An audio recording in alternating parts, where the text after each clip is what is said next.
Together, we're fighting for safe food, clean water, and a livable climate.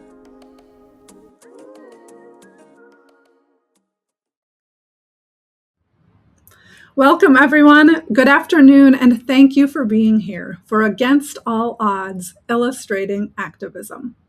My name is Jeanine Scheffert. I am the Senior Manager of Philanthropy Events here at Food and Water Watch, and I will be your host this afternoon and evening. We've got a great program ahead of us. Against All Odds is our annual benefit to protect our planet, and we're gathering together today in celebration of the art and artists in our community and the work we all do together to fight for clean water, safe food, and a livable future. Before we get started, I want to point out a couple of features for you. First, if you'd like to use closed captioning, hover your cursor over the bottom right-hand corner of this video, and you'll see icons appear. Click the little icon labeled CC for closed captioning. And if you haven't already, please introduce yourself in the chat. Tell us where you're coming from and what brings you here today and what you're most excited about for this virtual program. This chat is where you can share your thoughts and your reactions throughout the event and get to know your fellow activists and attendees. We'll also be sharing resources in the chat throughout the event, so watch out for those as well. Before we get started with the program, I'd like to take a moment to thank our conference host committee.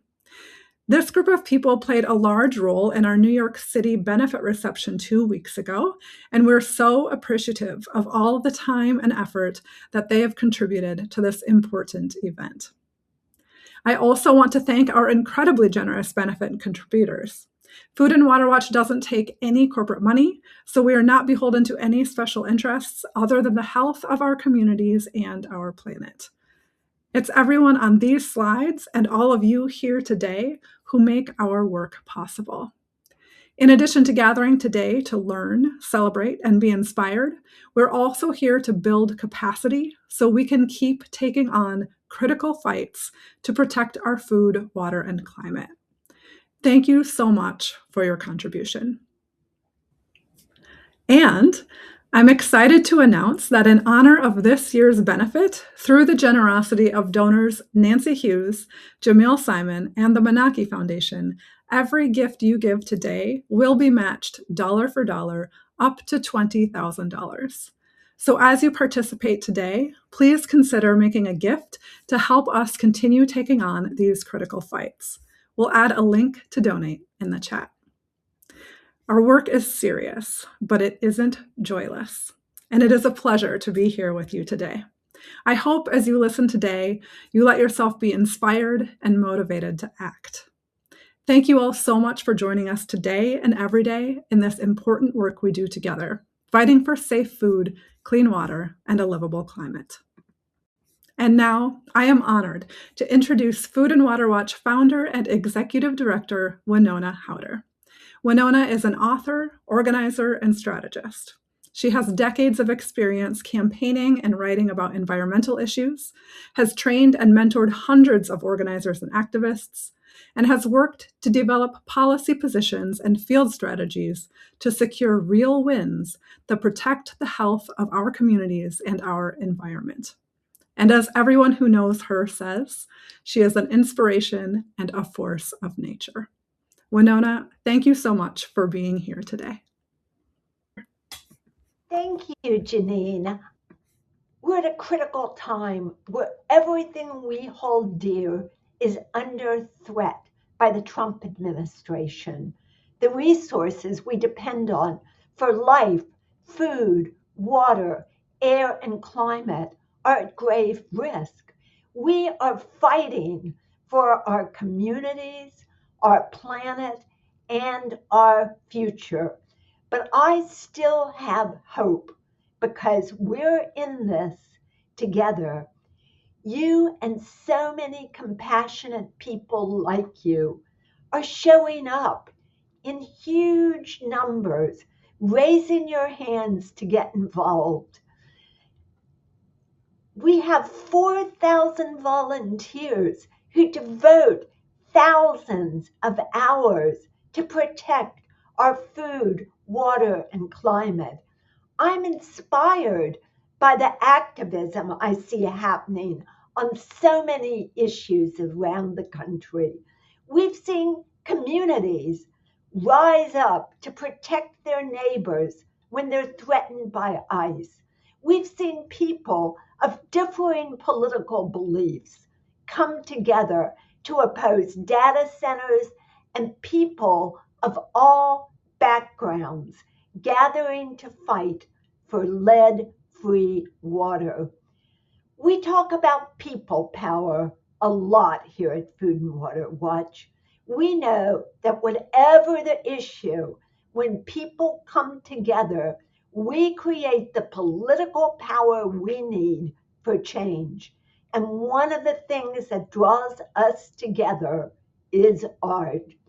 Today's program theme is illustrating activism, and we're here to celebrate and illustrate the power of art and creativity in our movement and the impact that artists have in our community.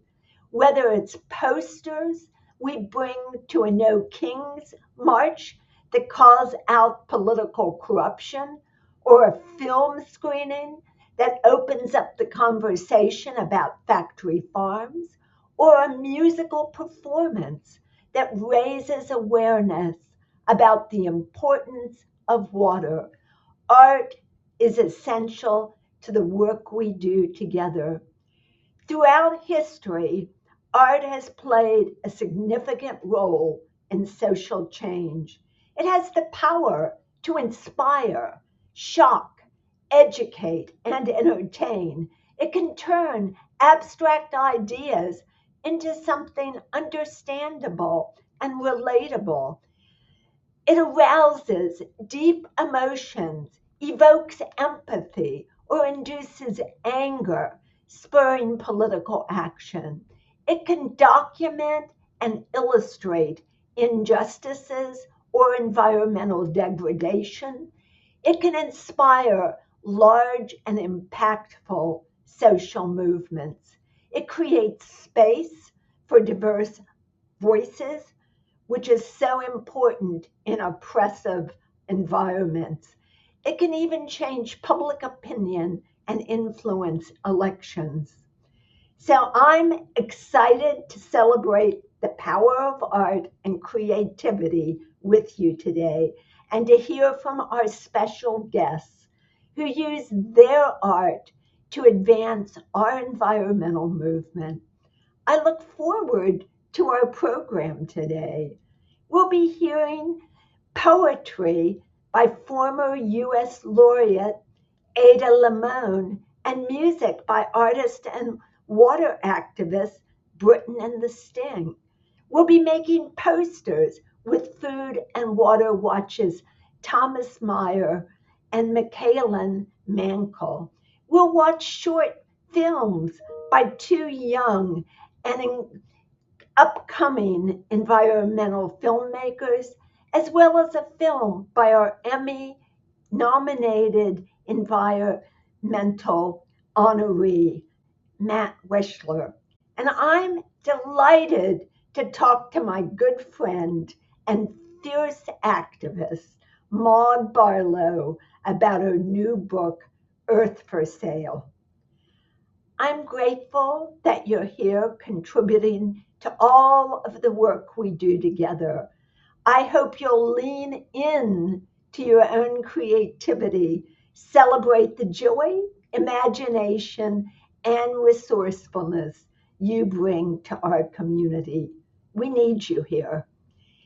It is now my great pleasure to introduce our first speaker, activist, author, and chair of the Food and Water Watch Board, Maude Barlow. I am so thrilled to have Maude here today. Maude is a hero of mine. We go back decades in the work to save people and the planet. She is an inspiration to people around the world. And Maude is the chair of Food and Water Watch's board of directors. Maude co-founded the Council of Canadians and founded the Blue Planet Project. She serves on the board of advisors of the Global Alliance for the Rights of Nature. She's a former counselor with the Hamburg-based World Future Council. Until 2024, Maude served as the Chancellor of Fredericka University College in London, Ontario, the last all-women's university in Canada. Maude is the recipient of 17 honorary doctorates, as well as many other awards, including the Right Livelihood Award, the Citation of Lifetime Achievement at the Canadian Environment Awards, and the Earth Care Award, the highest international honor of the Sierra Club. From 2008 to 2009, she served as the senior advisor on water to the 63rd President of the United Nations General Assembly. She was a leader in the campaign to have water recognized as a human right by the UN, and she created the Blue Communities Project, in which municipalities pledge to protect water as a human right and a public trust, and to ban plastic water bottles. Maude is also the author of many, many books, including Whose Water Is It Anyway? Taking Water Protection into Public Hands, Still Hopeful, Lessons from a Lifetime of Activism, and her new book on the financialization of nature called Earth for Sale, The Fight to Stop the Last Plunder of the Planet. Please join me in welcoming Maude Barlow. Maude, thanks so much for being here. Oh, Wenonah, thank you. And I'm embarrassed after that introduction. It's just me. I'm delighted to be here. Well, congratulations on your new and very important book. You know, we've known each other for more than 25 years, and I often think back to our work about fighting water privatizations, those terrible private contracts at the World Bank and IMF were forcing on countries in the global south. Maude, I think our participants would really be interested in knowing how you came to this work on water and what brought you around then to the financialization of nature. Well, just delighted to be with you, Wenonah, and all the wonderful people who are fans of Food and Water Watch, as of course I am. And I just want to say thank you so much back to you for the tireless work you've done. I was back in the 1980s. For me, water is something that came out of the tap. I never thought about it, except when I knew about certain pollution. You know, there were campaigns around local pollution and so on. But I was sitting reading the first of the modern free trade agreements, which was the Canada-US Free Trade Agreement, which then morphed into NAFTA, then morphed into the one that's being renewed now, or maybe not. And I was looking at the annex at the end that listed all the goods that are going to be subject to the rules of the trade agreement, which basically means the market's going to take over from governments and make decisions. And there, along with running shoes and cars, was water, including ice and snow.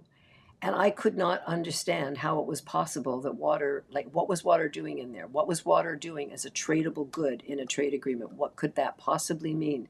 And that set me on a journey, Wenonah, which is how I met you, and we ended up working together to ask the question, who owns water? Who's making decisions around who has access to water? We knew there were people in the global south without access to water. We knew even in our own countries there were, but we thought it was just simply an issue of poverty and injustice around that. But we did not understand what we now understand, and that is way before we were talking about this, there were powerful private interests that said, we know that on a planet running out of clean water, whoever controls water is going to be both powerful and wealthy. And that started us on a journey to say, no, we don't have to allow water to be to go on the market like oil and gas. Water is a human right and a public trust and must remain so. So originally we fought privatization of municipal services, as you said, and I want to say we did some very, very powerful work, particularly here in North America. We have slowed it or stopped it to a great extent. We fought water commodification when big mining companies or big ag companies or big energy operations get these contracts, 50, 60, 70-year contracts. We might call it a land grab, but it's the water as much as the land they were after, and now they own the water. They can dump whatever they want in it. More recently, we've been fighting the whole concept of transitioning water rights in the U.S. West and water licensing in other countries like Chile and Australia into water markets, where the market takes over the running of, and the profit motive takes over the running of water. This has been more recent. But more recently, I realized that we had entered a new stage. Water was making huge profits on the stock markets, and people were noticing.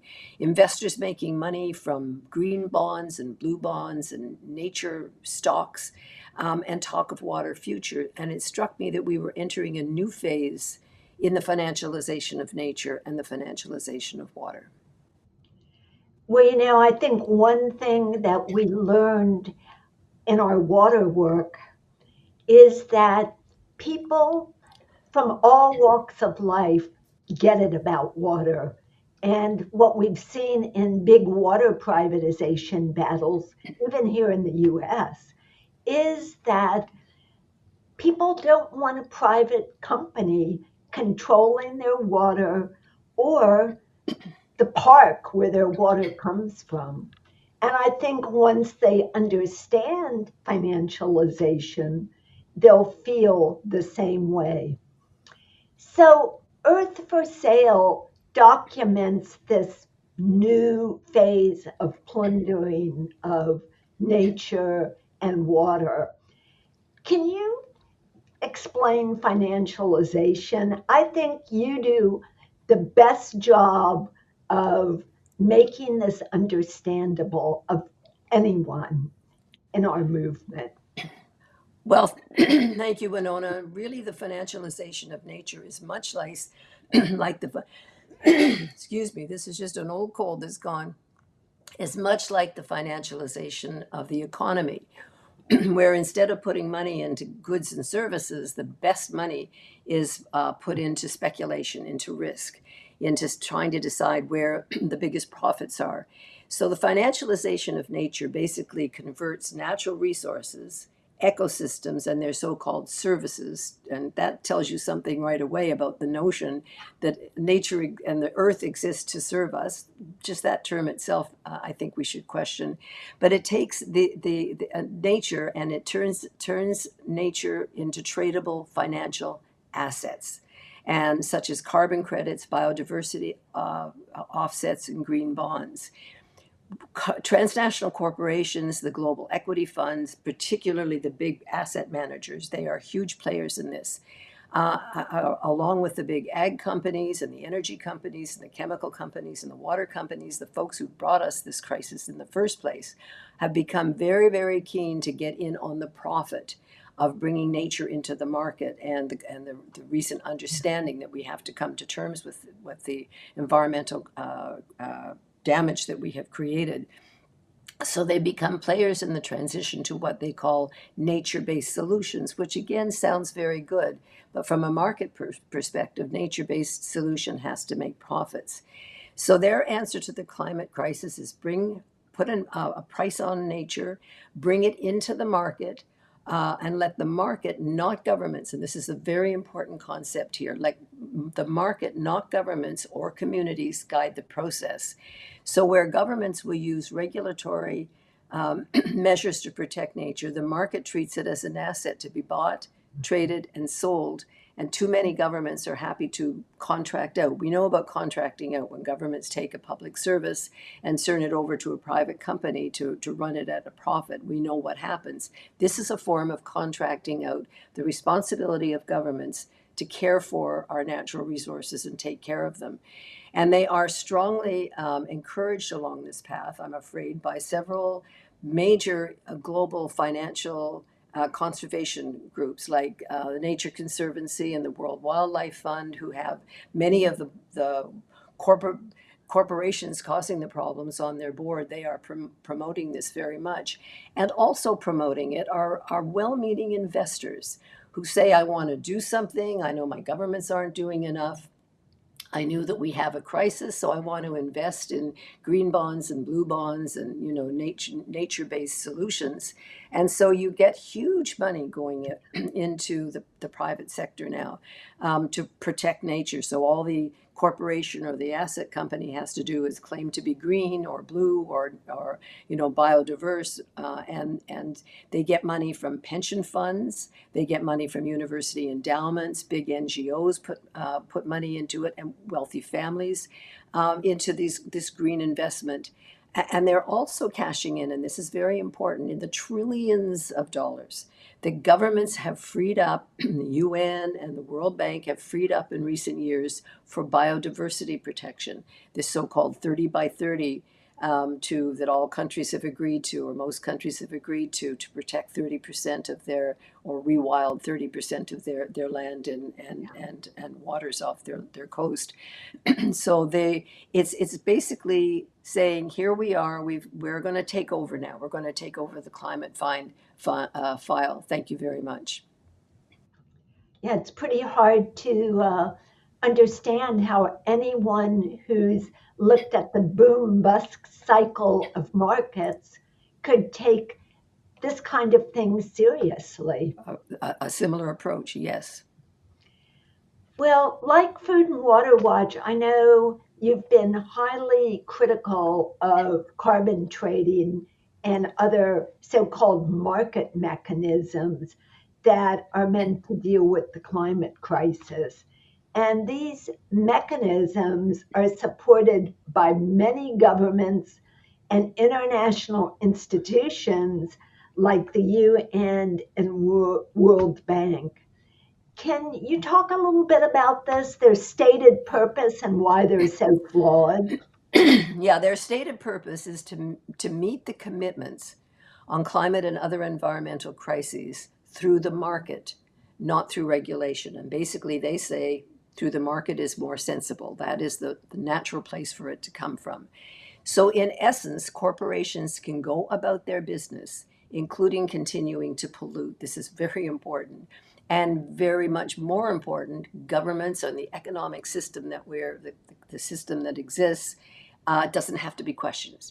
We'll tinker over here and we'll do our green trading over here, but basically the notion of unlimited growth continues at a furious pace, and we can continue to make money. So in essence, they can go about their business as long as they offset their environmental damage that they're continuing to do by doing something friendly for the environment somewhere else. As I say earlier, it's a form of contracting out to the responsibility of governments to the private sector. Now, it's important to say that the original impetus for this was actually quite well-meaning. Scientists and environmentalists said, look, in a market economy, in a capitalist system, if you don't put a value on something, you're not going to protect it. So why don't we do an assessment and find out what nature is giving us? Let's put a dollar figure on the services nature gives to us. And again, I remind us that it's not the other way. What do we owe the earth? It's all, what does nature do for us, and can it compete? Should it be allowed to be protected if what's it doing for us? So you have, for instance, if you have to want to prove that a forest has more valuable, an old growth forest standing than being logged, then you can protect it. So environmentalists were saying, well, let's prove that it's really valuable. But of course, the corollary to that is, if you could make more money on that forest by cutting down the trees in a market economy, that's what you're going to do. So what we've got is governments all over the world measuring, what I call measuring creation, going in and putting a dollar figure on their lakes and their wetlands and their forests and so on. Probably not in the United States at the federal level right now under the current administration, but many states would be doing this, and certainly it's happening in my country, happening all over Europe. As I say, I call it measuring creation. And the current value, they actually put value on the ecosystem services at the moment is estimated to be about $125 trillion. That's what nature gives humans. So as nature enters the market, it starts with the boom. So carbon markets, of course, are the largest and the most sophisticated and the ones we've had the longest in terms of the environmental trading market, and it allows corporations to compensate for their greenhouse gas emissions and continue to emit those greenhouse gases and continue to pollute by reducing emissions elsewhere.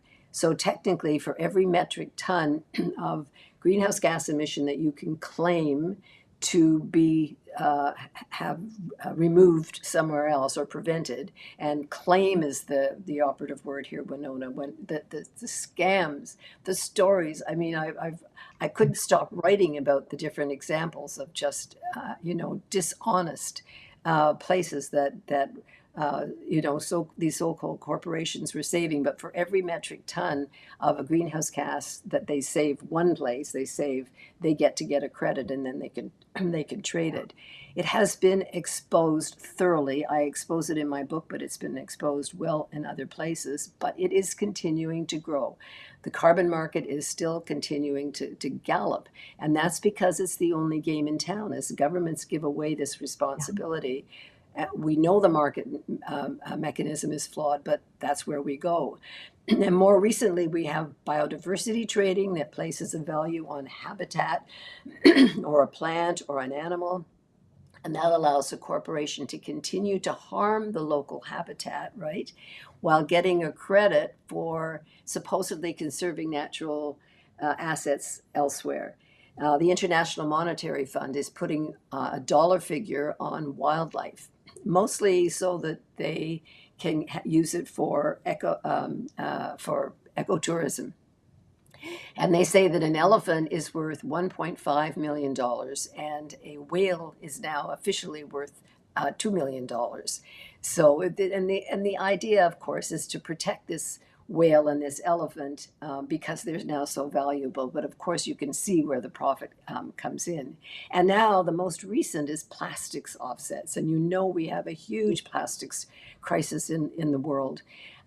So when big bottled water companies, just for instance, say, well, we're going to get to a net zero waste, or we're going to, for all the water we use, we're going to reduce an equivalent amount somewhere else. The schemes, I mean, one of them, for instance, is in a small fishing community in Indonesia, and they send mountains of plastic recycled for recycling bottled water, and they train what they call trash engineers, just the local people, to come and get the bottles. They put up a recycling plant that cannot handle the mountains of garbage that they're being sent.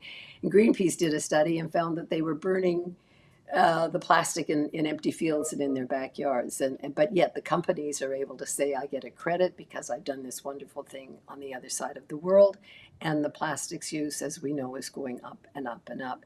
So it's really, when you look at overall, does any of them individually okay? Perhaps. But as a model, the model is profoundly wrong.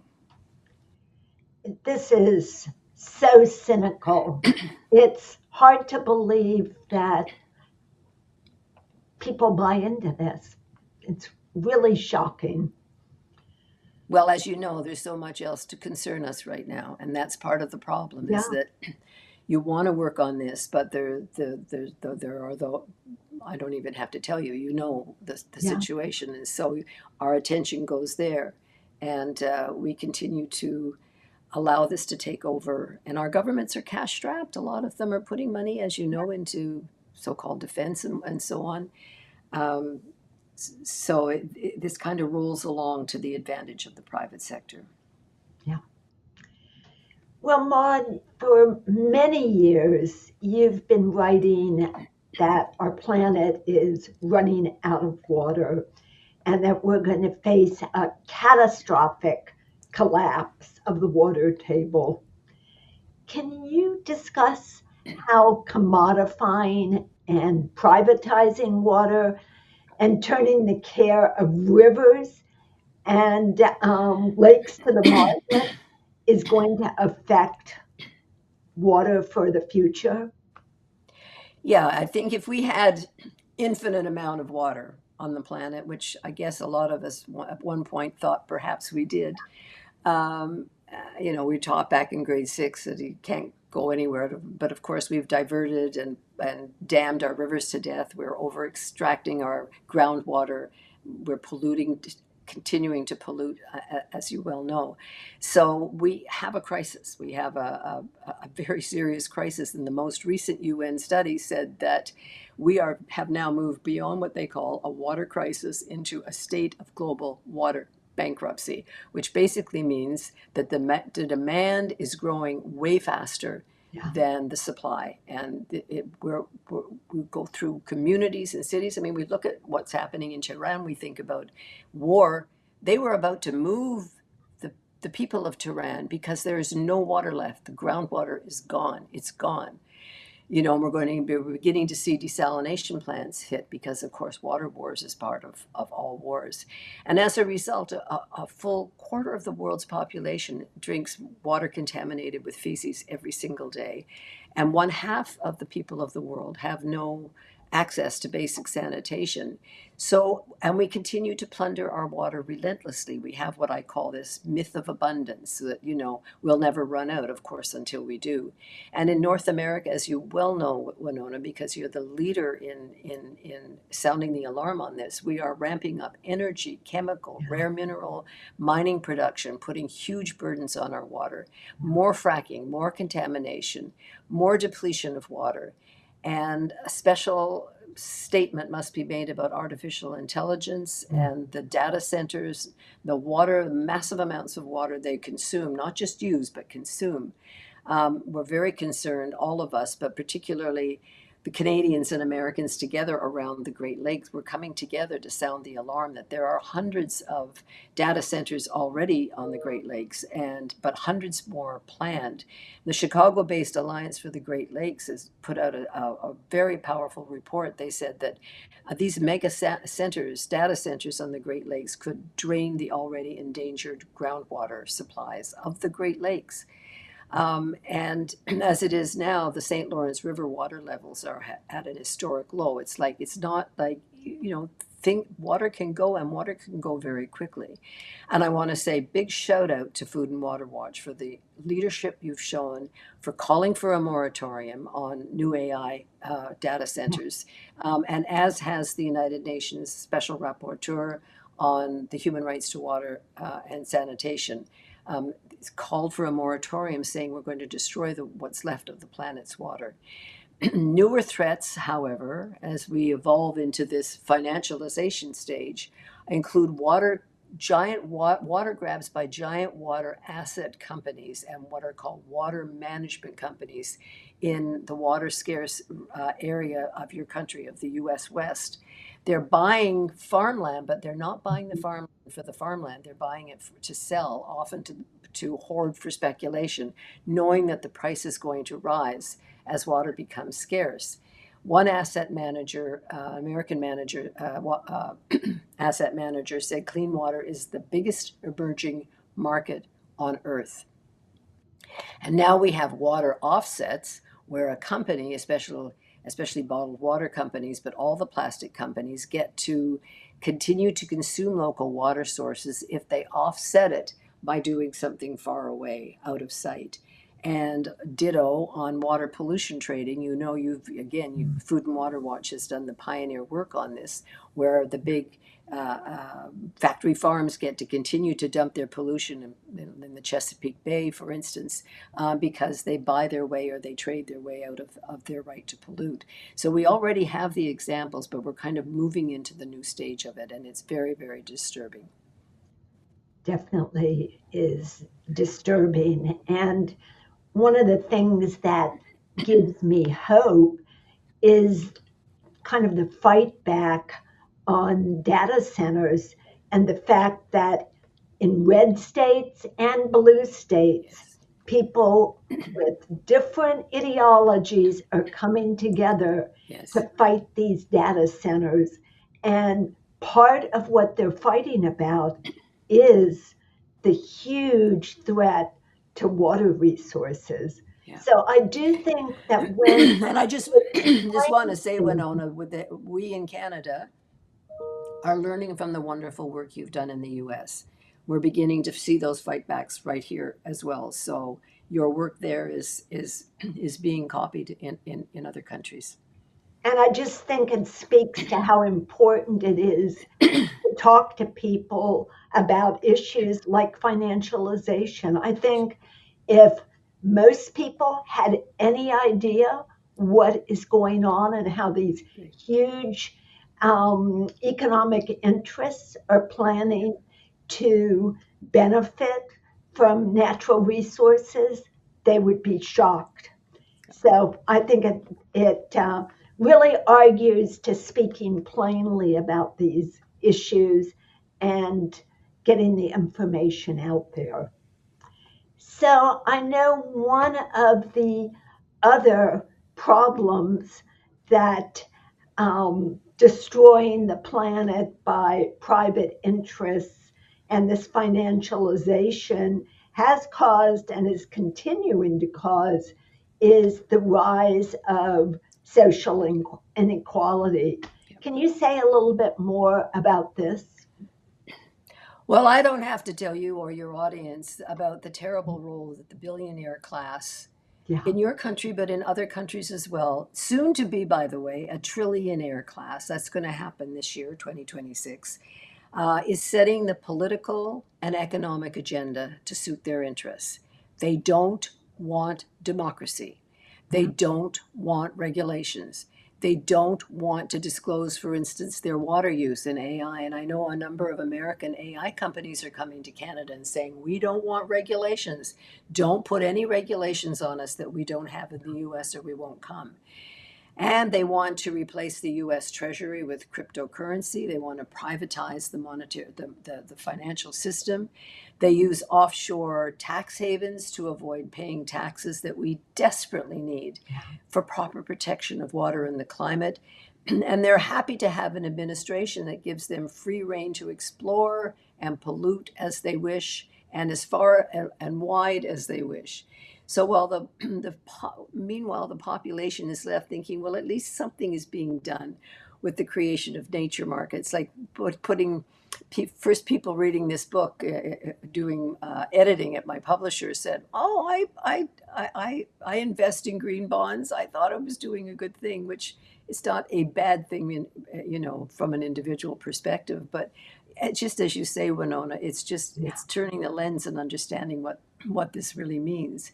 So it's true, and I want to say this, that there are people in the corporate world who care. And by the way, when I speak about corporations, I'm talking the big transnationals. I'm not talking about the wonderful businesses and communities that are often the leader in sustainability and caring and looking after the environment and the local people in their community. So that's not what we're talking about here.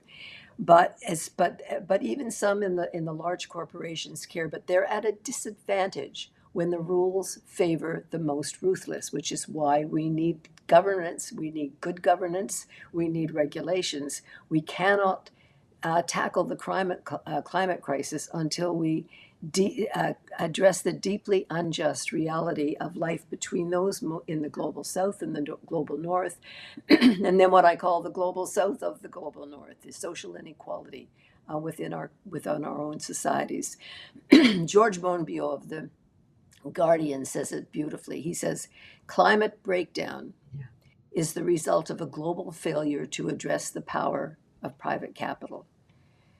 Kind of sums it up. Until we deal with this, until we deal with the money that these people have and the way they're influencing, the way they're using it to influence governments to turn away from their responsibility to care for the climate crisis, because they can buy their way out of it for a while, let's face it.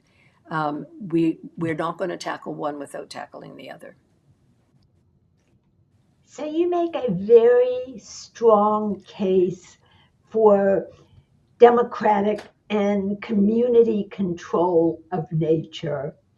Can you talk a little about how you've seen this work in other places, and also the need for governments and international institutions to create more regulations to protect nature?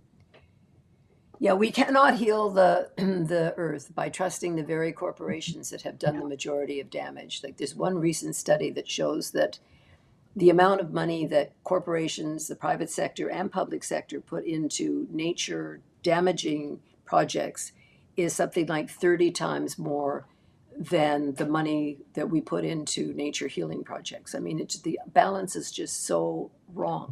And we're not going to get it right as long as these corporations and asset managers and trillionaires control the agenda.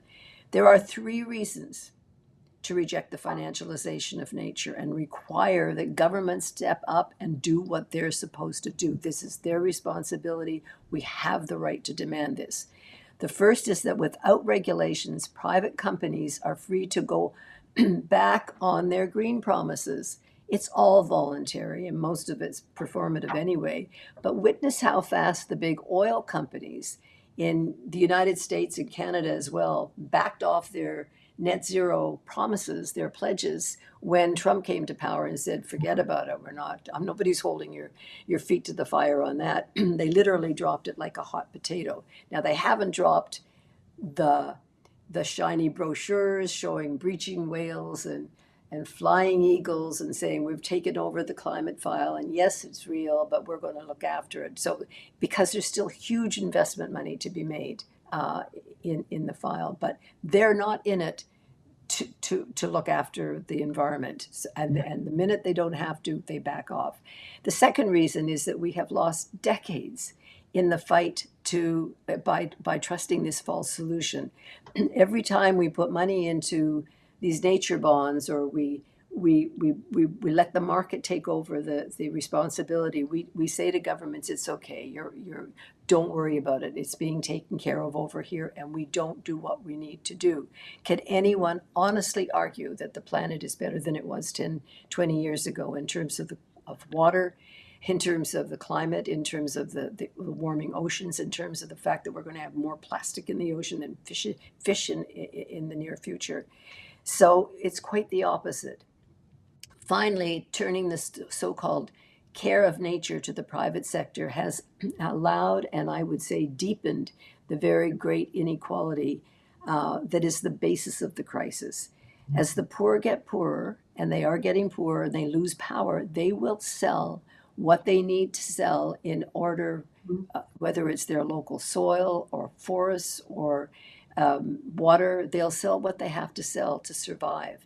And let me tell you, there are plenty of billionaires. If you've got a market, if it's a market of sellers who are poor and desperate and buyers who are billionaires, there are a lot of buyers for cheap nature. Well, can you say a little bit more about the global movement that's fighting for the rights of nature and the rights of rivers?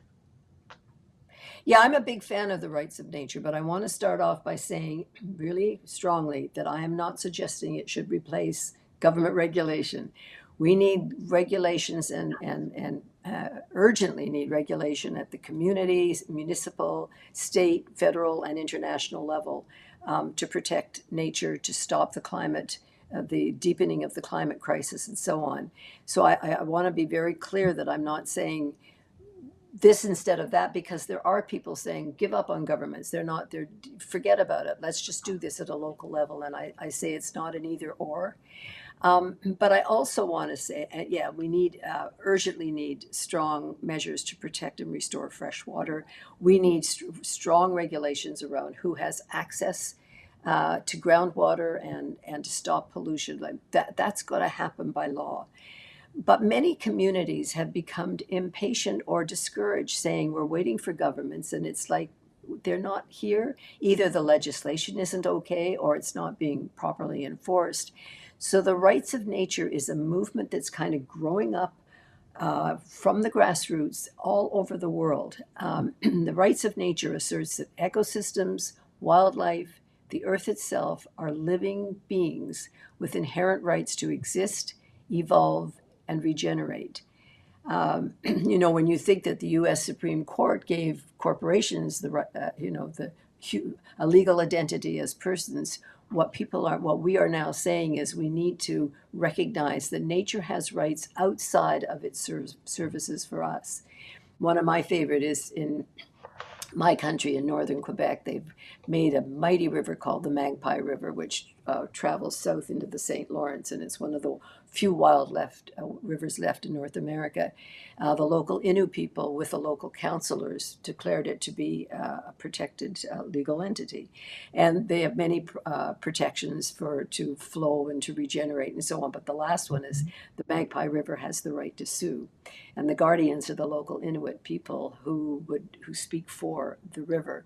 There are now over 500 rights of nature projects in 44 countries around the world. It's a development that the UN General Secretary Gutierrez says is the fastest growing legal movement of the 21st century. It's very much grassroots. It's very much community based. It empowers to take action that will trickle up as the pressure is placed to make governments do better. It's not a replacement for the laws that we need. I just want to quote again George Monbiot, the Guardian, because he explains what happens when we disengage from nature. He says the financialization of nature is the definitive expression of our disengagement from the living world. First, we lose our wildlife and natural wonders. Then we use our connections with what remains of life on Earth. Then we lose the words that described what we once knew. Then we call it capital and give it a price. Yeah. This approach is morally wrong, intellectually vacuous, and emotionally alienating and self-defeating. So the rights of nature is the antidote to this notion that nature's finished, or nature doesn't matter, or nature exists to serve us. I was at a very high-level, high-tech high school in Germany a couple of years ago, and spoke to the students. They were wonderful. They became a blue school. But the principal didn't like my message. And he brought me up to his office after with some of the staff and a group of selected students and senior students. And he said, now, Maude, I think you're against technology. And I said, well, I got here on a plane. And I've written 20-some books on a computer. So no, but I don't want us thinking technology is going to solve all that we're doing. But then he said, I have friends, scientist friends, who say, we don't need these wild animals. Let them go. This rewilding is crazy. Let's, the 30 by 30 he disagreed with. He said, let's forget that. He said, he kept talking about his friends, his scientist friends who knew that we can grow all our food in cities and so on. And he said, what do you say to that, Ms. Barlow? And I said, I think you need new friends. The students loved it. But he was an example of the disengagement from the natural world. And when you think of how many billions of young people are growing up in places where they don't ever touch the earth, and they don't, touch trees, and they don't see animals, and they don't see flocks of birds, and they don't breathe clean air, they don't have that connection. And that's the disenchantment, which I say the corporations are taking advantage of. So the rights of nature, the rights of river is a way of local people connecting our to our local ecosystems and saying we have a right to what happens to that lake or that river. That's right there. That's in my backyard, and I have a right. And it's very interesting that in many of these cases, it's local Indigenous communities that are leading the fight, and they are aided by the UN resolution, on the UN Declaration on the Rights of Indigenous People, that say they have, rights to protect the resources within their territories. And I think you're going to see an assertion of this as we move through the next decade, and we realize that this has been a false solution, a false promise, and we have to come back and do the hard work of loving and protecting our earth. Yeah. Well, I think one of the things that we're seeing with the Trump administration is because they are so out there and anti-regulation, I think it is beginning to open some people's eyes about what this really means and who these people really are. So we have to speak plainly about these things and give people the opportunity to hear about them, but we don't want to make it so that they have no hope. I know you have hope, Maude. Can you talk a little bit about it and what has kept you going?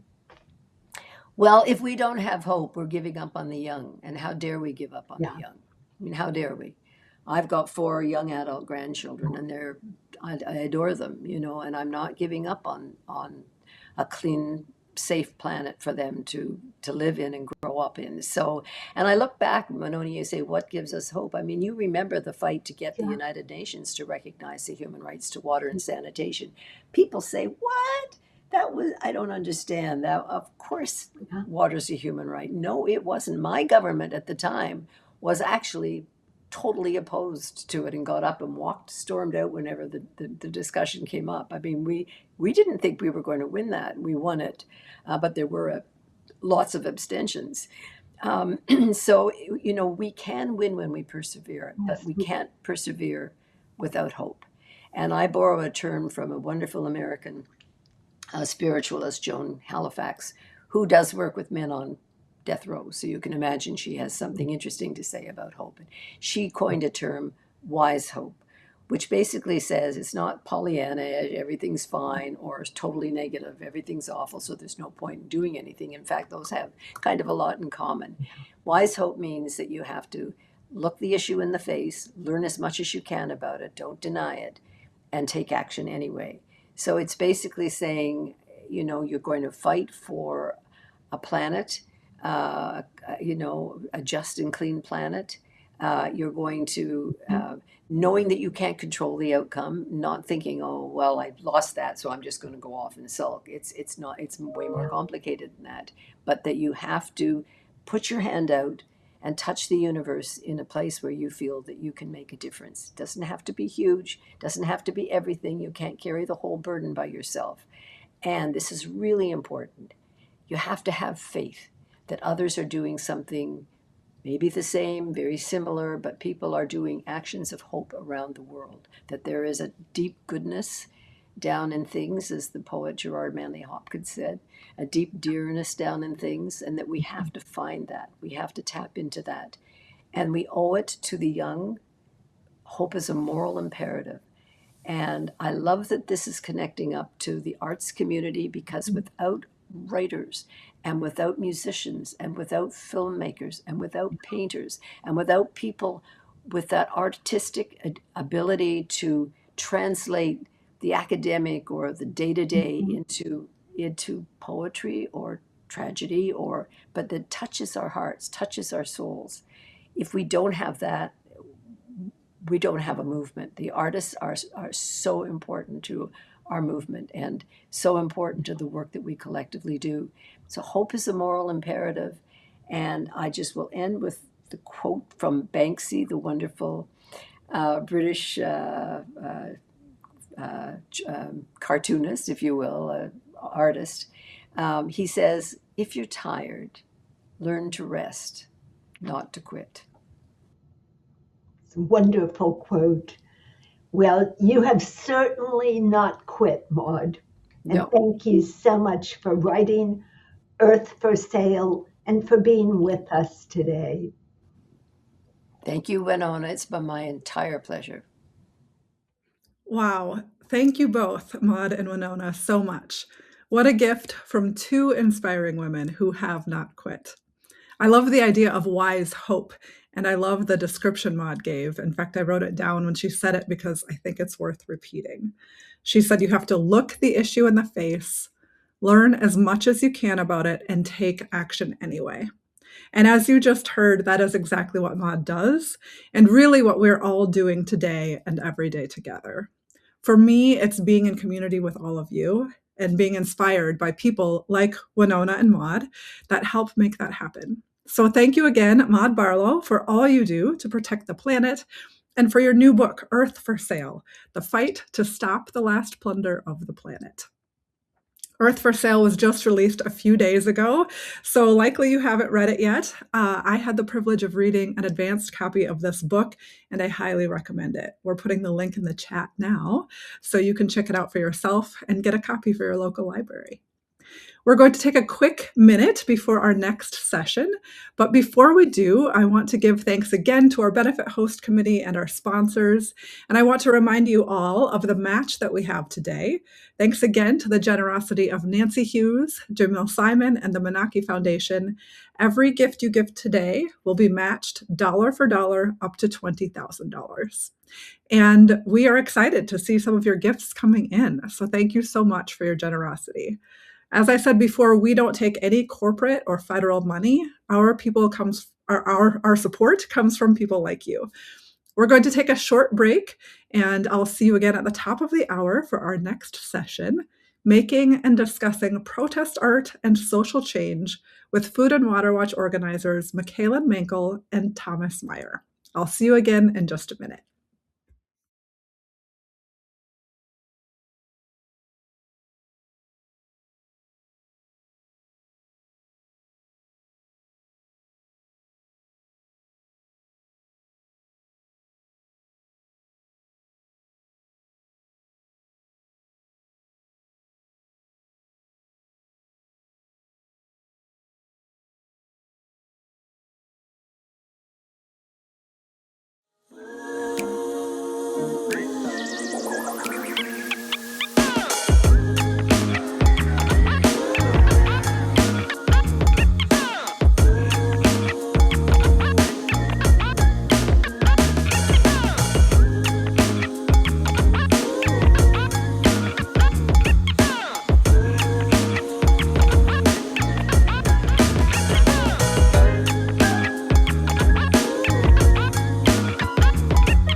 Join us.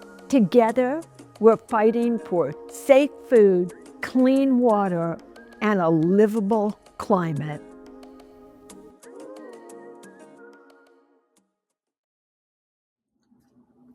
Welcome back. I am excited for our next session, Protest Art and Social Change. We will be talking about the history of protest art, the power art has in political movements, and the ways that Food and Water Watch has used art strategically in our organizing work. At the end of the hour, we'll be hosting a short poster making session where you can work along with us to create your own poster to bring to your next protest.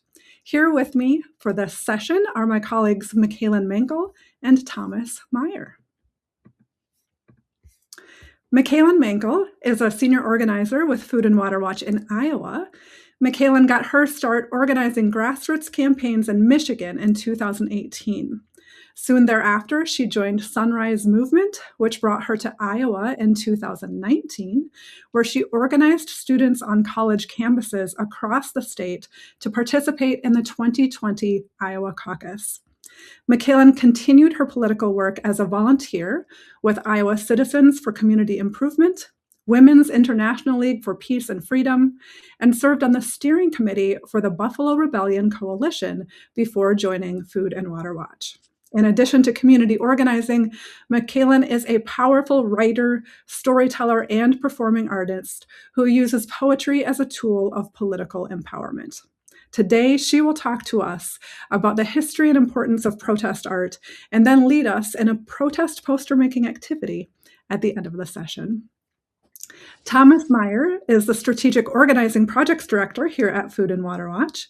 Based in Seattle, Washington, he works with organizers, volunteers, and coalition partners across the country to develop campaign strategies and build grassroots power. He has played a major role in multiple successful Food and Water Watch campaigns, including stopping dirty energy legislation in Congress and organizing the March to End Fossil Fuels. Thomas was previously the senior Maryland organizer, where he led Food and Water Watch to a landmark victory with a successful campaign to ban fracking statewide. Through his organizing career, Thomas has used art to engage volunteers, show political power, and have fun. And today, he's going to show us some examples of how we at Food and Water Watch use art in our strategic organizing. Michaelyn and Thomas, thank you so much for being here with us today. And Michaelyn, I'll go ahead and hand it on over to you. Yeah, thanks so much, Jeanine.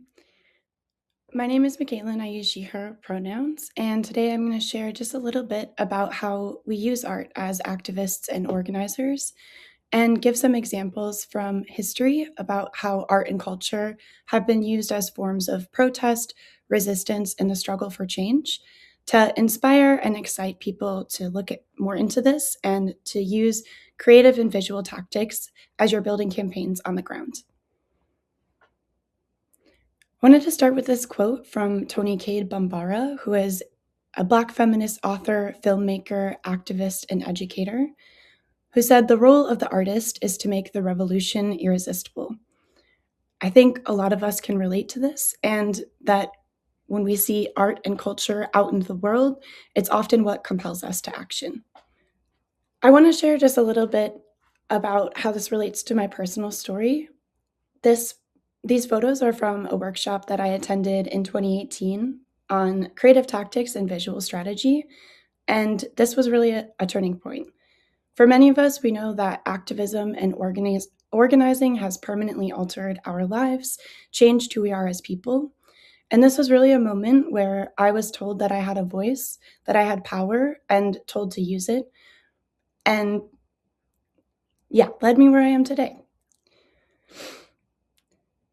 So I want to talk a little bit about what protest art is.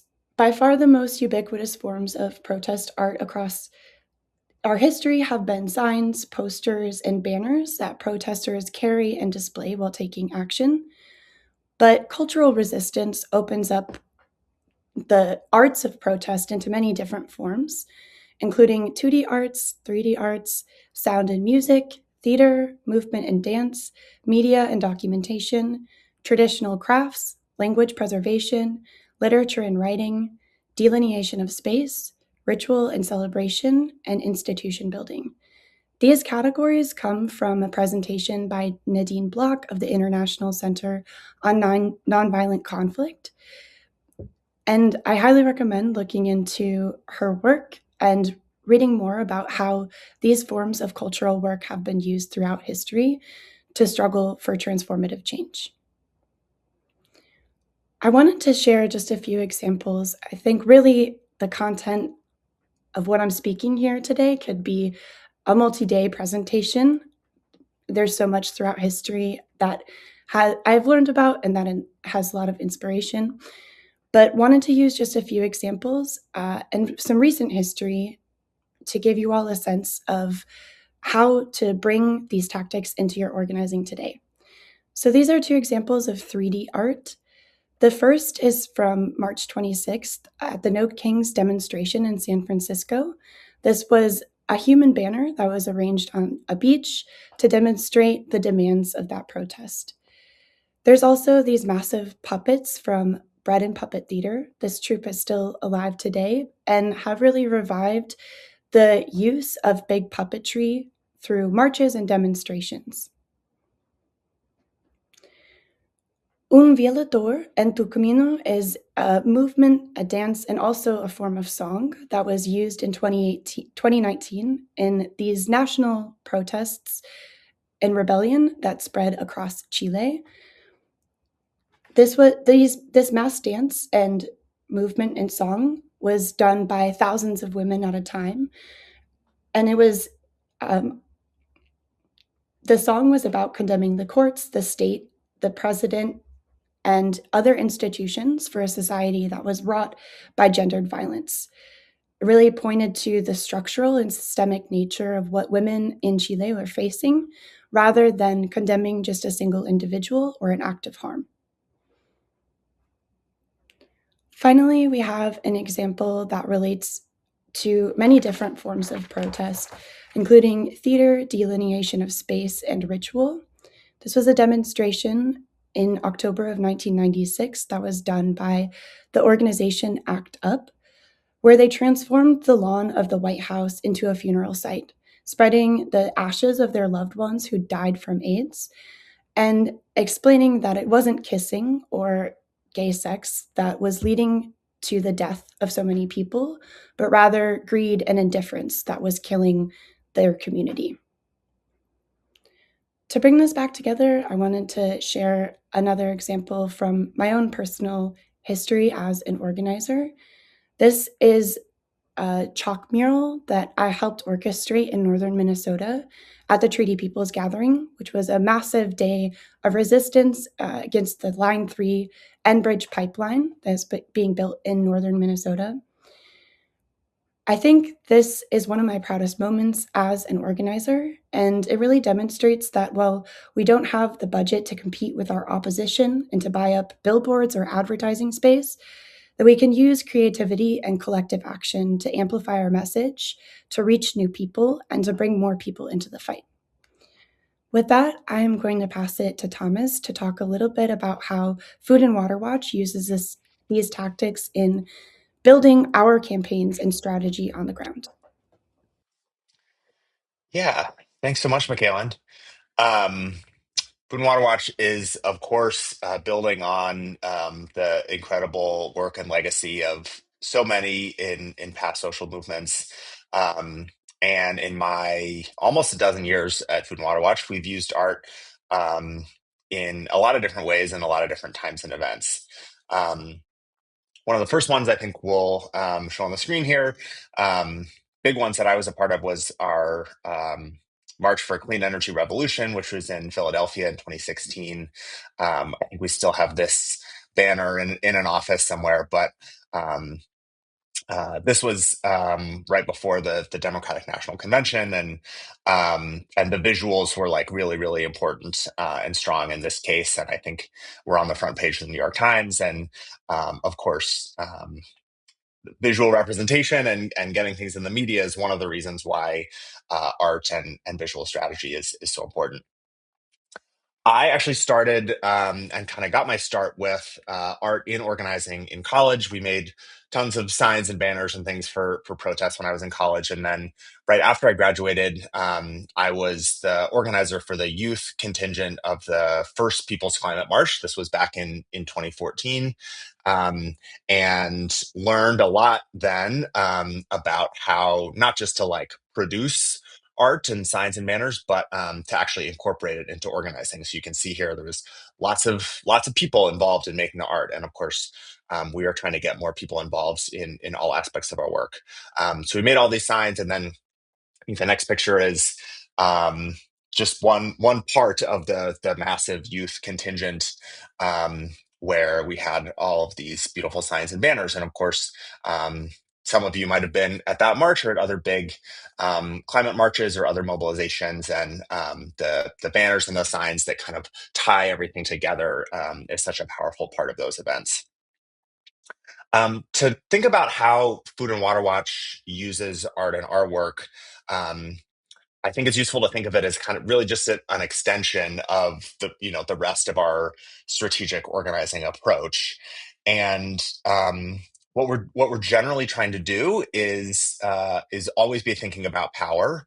And so the first thing is to build power, right? We're trying to get more people involved in our campaigns, get people power engaged and activated in our campaigns for change to protect our food, water, and climate. So that's one thing, is building power. And then the other thing is showing power and using that power to win our campaigns. So we want to show who we are. We want to show who what our demand is, who our target is, who's the decision maker that we're trying to hold accountable. So art, again, is really just an extension of those things, and it's a tool to do both of those things, to build power and to show power. So just some examples of how we can think about art as helpful for building power. This is a photo from the March to End Fossil Fuels, or really it was the lead up to the March to End Fossil Fuels. A ton of art produced here, led by our friends Rachel and Josh at Look Loud. This was a big coalition effort. I've got some other photos from the event later on, but this is like a big art build that like hundreds of people helped to produce all of these beautiful signs and banners. And so this is a great way to engage people that maybe aren't interested in like Zoom meetings or meetings with elected officials or making phone calls at the other kind of important work of organizing campaigns. This is a critical way for people to get involved. And sometimes it's big like that. That was like a weeks-long effort. Sometimes it's relatively small, right? This is great banners that are strategic and useful for our campaigns, where we can get people involved in a different way. It's just like a few people, many hands make light work, some fabric, some markers, some paint, getting people engaged in a more like hands-on and creative way is a important way to build power. Another way is through our printed signs here. So this is obviously not handmade, kind of a different kind of art, but it's useful to think about this as a way to build power and a good complement to the other types of arts and visuals we might have. You've probably seen similar Food and Water Watch signs like this at events or actions over the years. And there's a few things we're trying to accomplish with these visuals. One is to make our demand really, really clear. It's designed so that the text, jumps off the sign. And we've got really, really clear, repeatable demands, for our different campaigns. Another one is to clearly show who we are, right? It's representing Food and Water Watch. It's an organization of, thousands of people, concerned residents and activists. And then the last thing is that kind of lower chunk. In this case, it says text FWW to 23321. That's an invitation for people to take action and get involved. So that's the most concrete way that we're building power with these visuals, is with every sign, we're not only stating who we are, what our demand is, but giving people an opportunity to take action and get more involved. So in addition to building power, we want to show power with our visuals. So this is a photo from New York, I think, and this is a really great illustration. You've got some really clear demands and messaging front and center on that. That yellow banner is for Governor Hochul to stop frack gas pipeline. You've got other signs that kind of complement that: protect our water and stop Trump, stop the pipeline. And you've got a lot of people in this photo, and you've got people that can be identified as belonging to and representing different organizations that are building and kind of wielding political power. So Food and Water Watch, but also our friends at New York Communities for Change and Fridays for the Future and State Energy Project and other groups you can see visually represented in the photo here. So when we actually pull together the people and the art in a strategic way, like this is a great example of how we'd show power. This is an example from the March to End Fossil Fuels. This was actually like the press conference before the march. We had these great signs and banners, and very clearly, again, we had the target, right? This was pointed at President Biden. We had a ton of people just as the kind of the backdrop for this press conference. Sometimes the press conference is super boring, or you're just in front of a building. But in this case, we wanted the backdrop to be full of people and show as much power as we could. And then, of course, people, in this case, it's our colleague Alex speaking there, representing different organizations, different constituencies.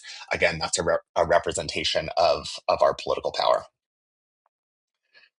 Another thing is like I said, referencing different organizations or constituencies at that same march, we had different constituencies. We called them hubs in the march, where people were kind of self-organized around, in this case, their job or their vocation. So this was like healthcare workers and health activists marching to end fossil fuels, and so they had a contingent. We had another contingent. Of workers and labor activists. I think that's the next photo. So again, the contingents were, representing people, and that's really where our power comes from. The visuals are making it clear, how those constituencies are affected and represented in the fight. And it's also a way for those constituencies to engage and show up as themselves, help to design and build these visuals, and again, have a stake in the fight, but show it visually, and show that power as much as possible. Last thing I just wanted to run through was an example from our campaign to ban fracking in Maryland. So this was just a couple of sessions where I had some friends help make these banners. This was in our office in DC. Made a lot of signs and banners in that conference room there, but we made these flags and banners kind of well in advance of many of the actions of that campaign, but then we're able to use them at many different points along the way. So one example was these like local hearings. This one was in Baltimore. We've got those ban fracking flags in the back, another handmade banner in the front there, along with our standard like "Don't Frack Maryland" or "Ban Fracking" posters and signs. And then that culminated in several really large kind of actions and mobilizations in the state capitol in Annapolis, where again, the visuals were important. We wanted to tie in the kind of colors from the state flag, that kind of gold and red in our banners and our signage. But of course, this was like a compliment to the people power, right? We had over 1,000 people at this event and hundreds at other events. And so the art was a way to tie together kind of multiple events across a multi-year campaign. But again, it was always kind of through the lens of power, and how do we both build power and show power to win our campaigns. And we did win that fight, and many others we don't have time to get into here, but I love to, again, think about art as an extension and kind of a tool in the toolbox for our strategic organizing campaign. And it's just such a valuable tool to engage people and to work with kind of different parts of our brain and different interests as we go about our work, and having fun, like Jeanine said, is a big part of it. We kind of get out of the monotony of meetings and phone calls and work with our hands, and people love to do it. So I always am encouraging organizers and volunteers to think of as many opportunities to incorporate art into our campaigns as we can, because it makes it more fun, makes it more beautiful, great way to get people engaged and involved. And that's all the kinds of things that we're trying to do with our campaigns in general. I think now Michaelyn and I are going to go through a little activity. So obviously we are over the internet now, and not getting our hands dirty with paints and markers, but we thought we could do just a quick rundown of some simple tips to keep in mind for making a poster. We've shown some photos of banners and flags and things that are kind of most visually striking, but a lot of what we take to events are like pretty simple posters, and that's the thing that's most accessible. I will just say, I think between the two of us, Michaelyn is by far the superior artist. And so I'm going to be speaking as kind of like lowest common denominator, like things to keep in mind even if you don't consider yourself an artist or particularly creative, and I would count myself among that crew. But these tips are just good things to keep in mind and can help make whatever visuals you're putting together as like strategic and impactful as possible. Michaelyn, anything to add before we kind of go through an example?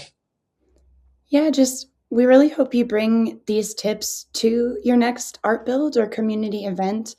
We know that one of the most powerful tools that's used against us is alienation and isolation in our society. And so even if you don't have art skills or consider yourself an artist, we should all recognize that art is a great way to build community, build connection, and create collectively and express ourselves not as individuals, but as a movement fighting for change. So while we're doing this demonstration, please carry along with us and then bring these tips to the next event or organize and host one yourself. A lot of people will turn out and are excited to make art collectively as a form of protest. Yeah, awesome. Well, for this, we're keeping it super simple. You could have a small sheet of paper, a medium sheet of paper, a decent size, poster, and probably just some markers. You can kind of extrapolate like up or down depending on the space or materials that you have. And I'll just say for like bigger banners and signs, typically what we do is either have a stencil. You can probably see from some of those designs in the pictures we shared that they were pretty clearly stenciled. Or this is what I usually do is put fabric like up on a wall and then project a design, and then you can trace over the projection, and then it's super easy to just paint inside the lines. So those are a couple tips that it's a little harder to show over Zoom. So we thought we'd do a simple kind of poster run through, but the tips are applicable regardless of the medium. So we'll dive in. First thing I think I'll share is make sure that whatever materials you're using and colors you're choosing are high contrast. So I was just talking about this with folks painting a banner. We are creating things usually, and our eyes are like, 10 inches away from what we're creating, but they're going to be seen from really far away, typically, maybe like down the road or across the street or like from a building. So like it's got to be, as visually like, high contrast, like I said, as possible. Michaelyn, do you want to show what you're working with? Yeah, I think today I'll primarily be using red and black ink on white poster board. And that makes it easy for people to read and see why we're there, even if they are not at the action themselves and are just seeing a photo from after the fact. Yeah, awesome. And keep in mind, again, like we want whatever visuals we have to have enough context that if you're not there or you're not reading the full article, you like know a little bit about why the people are there, why someone made that sign or is holding that sign. So first thing is high contrast. Black on white is like simple, but it's the highest possible contrast, right? So we often include colors, but just make sure that the colors you're choosing are not too similar. So like using a yellow marker on a white poster board is not actually very very legible as your primary color. Okay, so your colors, Michaelyn's got a white poster board and mostly black and red ink. Okay. Next is to think about kind of the space you've got, and try to really be as pithy and concise as possible. I've been in like hours long meetings and workshops about like refining and tweaking the words we're going to put on there because A, you just had limited space and you want to make the most of it, and B, the brain will like capture and understand only so many words at a time. And so the more concise and clear we can be, the better the message is actually going to be received by the people seeing it, whether that's the media or elected officials or just passerbys, which is like mostly the people, it's the general public that's usually seeing this stuff. So generally our tips is like, include the name of the target if there's like a clear decision maker that you're there. If you're like outside the office of your congressman, right, put that person's name at the top. And then after that, it's like 3 or 4 words. Like that's should be like max what you're shooting for. Sometimes it's impossible, you know, give yourself some grace and some wiggle room, but like really shoot for a slogan of 3 or 4 words. So let's start with that target. Again, I was just at a rally outside one of the banners we saw here. It was Mackenzie, which is kind of a lot of letters, but it was Congressman Mackenzie. So we put that right at the top of the banner. Michaelyn, who's your target? Zach Nunn is our congressperson here in central Iowa. So I'll go ahead and add his name to the top. You've got an advantage because Nunn is what, 4 letters? Yes, makes it easy. I'll just to add a little bit to what you were saying. With our slogans and demands, we also need to think strategically about what is going to resonate the most with the people seeing this. We want to reach the widest possible audience. I think one of the mistakes people sometimes make with protest art is using antagonistic or ultra leftist demands that aren't going to resonate with people who might have different political views. And the idea here is to build unity with the broadest section of people possible. Yeah. Yeah, and you probably see from, some of the pre-printed signs that Food and Water Watch makes, like they're typically like pretty simple, right? It's like stop factory farms, ban fracking now. It's like very just clear what we're fighting for. And then sometimes like the flip side of that is something like protect our water, right? It's something that like basically everybody is going to be on board with. And like Michaelyn was saying, yeah, we're trying to build majority support for our campaigns. So that's important to think in mind. Okay, Michaelyn, you want to see? Okay, great. Rep None, right at the top.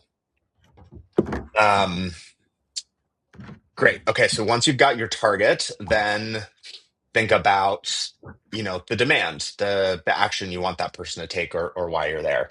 So again, usually that's like support or oppose, some policy, vote a certain way, take some stand, take some position. I'm talking broad strokes here, but generally we're like demanding that an elected official do a certain thing, and so we want to be clear about what that is. In a case like a member of Congress, there might be a specific like legislative demand. There might be other messages. You don't all have to have the same sign, right? So it might be like vote no on a specific bill. And then there might be other signs that say like protect our water or protect our food, right? That are like complementary to kind of the legislative demand. So that's why it's good. Again, get more people involved, like plan out your visuals like this so that they're complementary and additive. But generally, want to have a clear demand to tie into the target or the decision maker. Michaelyn, what are you going to put on yours? I'm going to use a demand that I think relates to most of the members of Congress, which is no giveaways for billionaires or no bailouts for billionaires. What is happening in Congress across a bunch of different issues is large tax breaks going to the richest members of our society, while essential programs and funding that keep people alive, that protect our water, our land, the places that we call home, get cut. Yeah, awesome. While Michaelyn is sketching that out, I'll just offer a couple other things. So yeah, like we talked about, slogans that represent the demands and the fight are really important. Thinking about them like strategically and complementary. So again, no bailouts for billionaires might be tied to specific legislation or a vote that has happened or is coming up, and so you might have another sign or a buddy that is doing something visually that's like complementary. Generally, we want visuals that like reinforce each other. And again, like we said, to make it easy for someone who's like just sees the picture or is just driving by to know exactly why you're there. A message on a sign that like doesn't name the target and doesn't have a clear demand, it's like, or doesn't represent like the group or the people that are there, doesn't add much and doesn't like convey much, context or information to passerbys, or folks who like just happen to see a picture at the top of an article or something like that. Okay, Michaelyn, you want to show us what you got? Great. All right. So rep none, no billionaire giveaways. It's 3 words. Billionaire's kind of a lot of letters, but you made it work. So that's an example. It's like quick tips, target at the top, 3 to 4 word like slogan or demand, high contrast colors, and then think about how what you might have could be complementary to what others will have at the event. Those are my quick kind of poster tips. Michaelyn, anything to add to kind of wrap it up? No, I think you captured it. Again, this will be a lot more fun if you're doing this in community and as a part of an active and ongoing campaign. And if you need help organizing an art build or thinking through your creative strategy and visual tactics, please reach out to us at Food and Water Watch. Yeah. And I think we have, before any kind of big events, like our organizers almost always have something, whether it's like a bigger art build where you're painting or just doing some quick poster making like Michaelyn just did.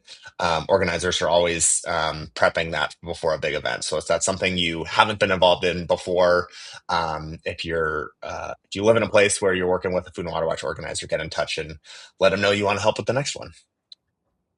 I think that's it for us. Thanks everyone for joining. Well, thank you so much, Michaelyn and Thomas. What a great and inspiring overview of the power of art and the importance of art and the work that we're all doing together. I love the reminder that art is resistance to and power against isolation, and in that it brings us together as a community and building that all-important people power. And I'm excited to use these poster making tips for the next protest I go to. So thank you both again for taking the time to be with us here today. And thank you as always for all the great and important organizing work that you're doing every day. Great. Thanks, Jeanine. All right. Thank you again, Michaelyn and Thomas, and thank you all for joining our afternoon sessions today. Before we take a break, I want to remind you of the match we have going today. Thanks to Nancy Hughes, Jamil Simon, and the Menaki Foundation, every gift you give today is matched dollar for dollar up to $20,000. We use these gifts to do the work we do, fighting for clean water, safe food, and a livable climate every day. Thank you for your generosity. We have a break scheduled from now until our evening sessions, which start at 6 p.m. Eastern Time. So get up, stretch, take a dinner break, or drive home from work. We're building in this time. But it won't just be empty air here. We sent out a call to our members to share your art, and we received some really beautiful examples of the way that you are all leaning into your creativity in your lives around the country. Please join me in the chat to thank everyone who shared their work with us today. I hope you'll enjoy this community art showcase. Regenerative or degenerative? That is the question. Our leaders are afflicted when they should be well conflicted for their policies, which colossally should make them all addicted. For their processes are linear when they should be truly circular. Linear means throw away. Linear means take away, make and use and lose, pollute, deforest, make ozone holes, water unpotable so bottled it goes. But even those can make us sick. Pollution's what we need to kick out the door, make room for more. Regenerative, not degenerative, renewable and innovative. Regenerative is circular. The waste from one goes very far, like Mother Nature, where there's no waste, where the life cycles flow in sync without haste, where coffee grounds become coffee logs and energy's efficient, not bogged. Solar panels, wind and rain, Regenerative returns again. It's practice first and theory last. Examples from the recent past are China, Holland, London too. Electric cars for me and you. It's circular, not linear. It's regenerative agriculture, an economy that meets the needs of all who care to do good deeds. For everyone in Mother Earth, bring our economy to a new birth. Stop wasting 1.3 billion tons. 2/3 of soy fed to animals, done. Thrown away as feces and heat, our garbage thrown upon the street, picked up and tossed out underground where it cannot absorb, we found. Instead, upcycle all that waste, manure and food not toss in haste, but do as was done in World War II. Feed crops to people, feed scraps to animals, cooked scraps made sterile become edible, and CO2 is less of a threat, so you can bet there's experts who do really care. Kate Worth and Tristan Stewart, they dare go to their TED Talks and get their fair truth on what's regenerative, what's possible with a will to live.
For the longest time, I suffered from paralyzing climate anxiety.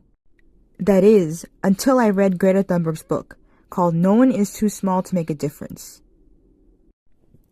I want you to panic. I want you to feel the fear I feel every day. And then I want you to act. I want you to act as you would in a crisis. I want you to act as if the house is on fire. Because it is. Greta's book made me realize that letting the anxiety consume me isn't going to solve anything. The only way to overcome it is to act.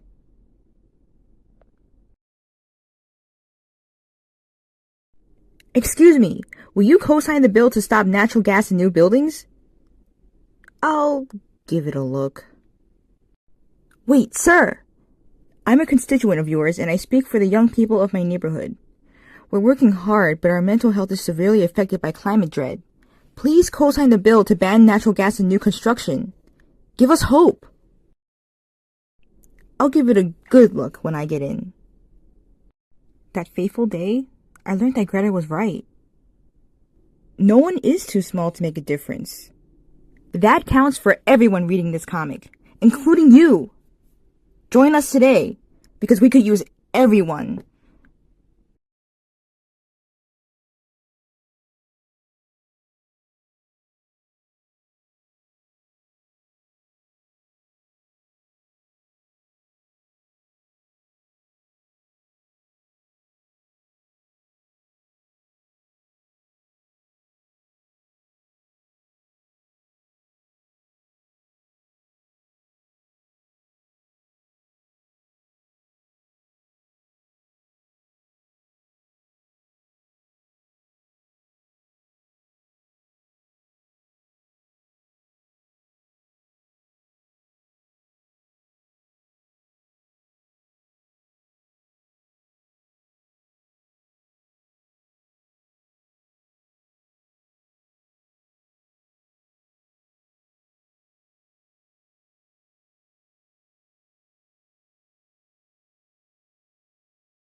Join us.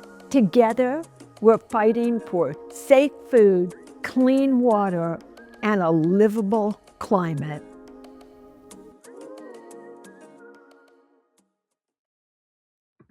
Welcome back.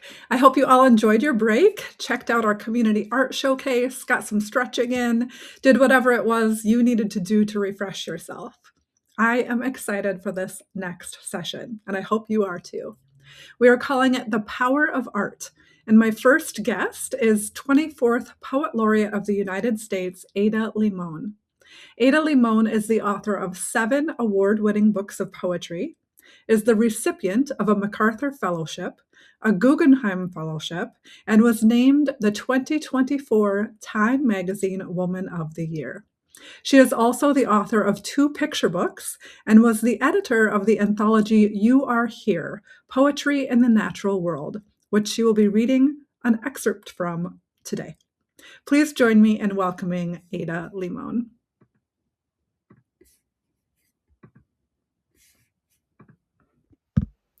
Hi everyone, my name is Ada Limón and I served as the 24th Poet Laureate of the United States. And I wanted to welcome you all. The work that you do at Food and Water Watch, the work that everyone is doing right now to protect our planet is so important. I am someone who believes in not just the power of nature to heal us, but that we are nature and that we must heal each other. I wanted to read a poem that offers a little grain of hope.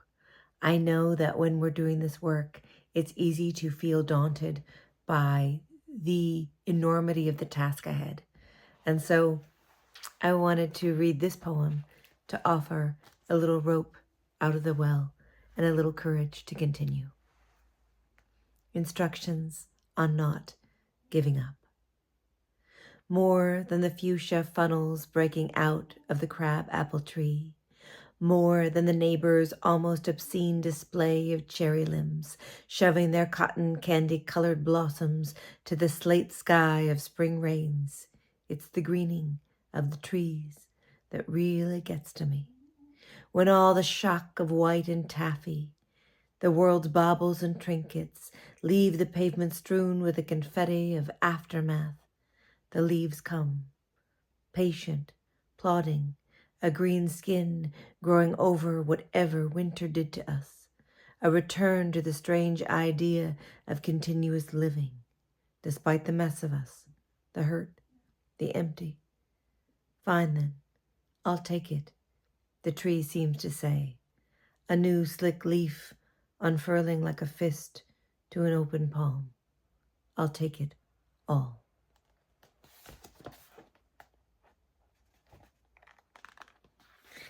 And I wanted to offer a few words that I wrote when I was putting together my book, You Are Here, which is my project for the Library of Congress during my term.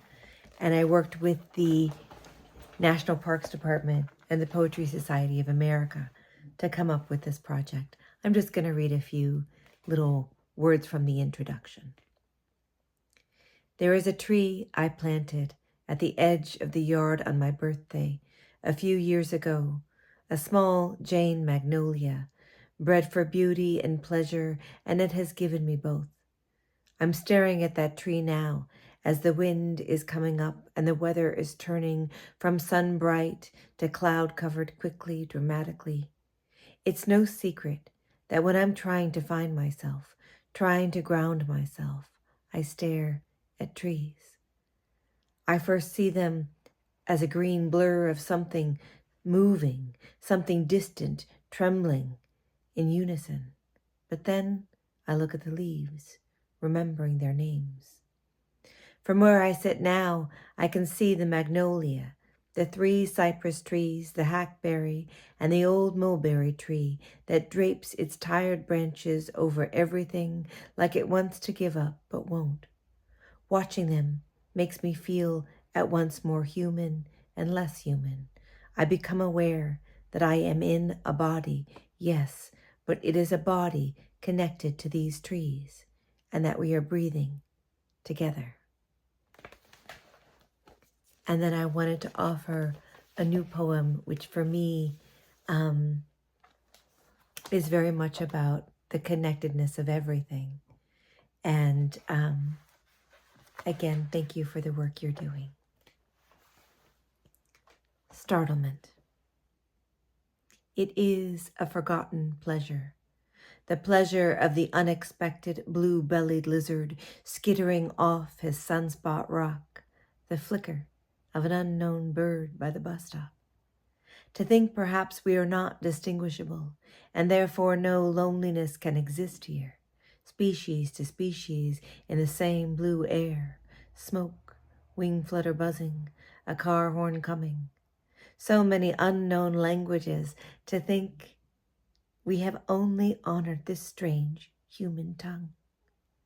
If you sit by a riverside, you see a culmination of all things upstream.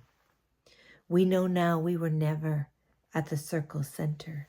Instead, all around us, something is living or trying to live. The world says, what we are becoming together. The world says, one type of dream has ended and another has just begun.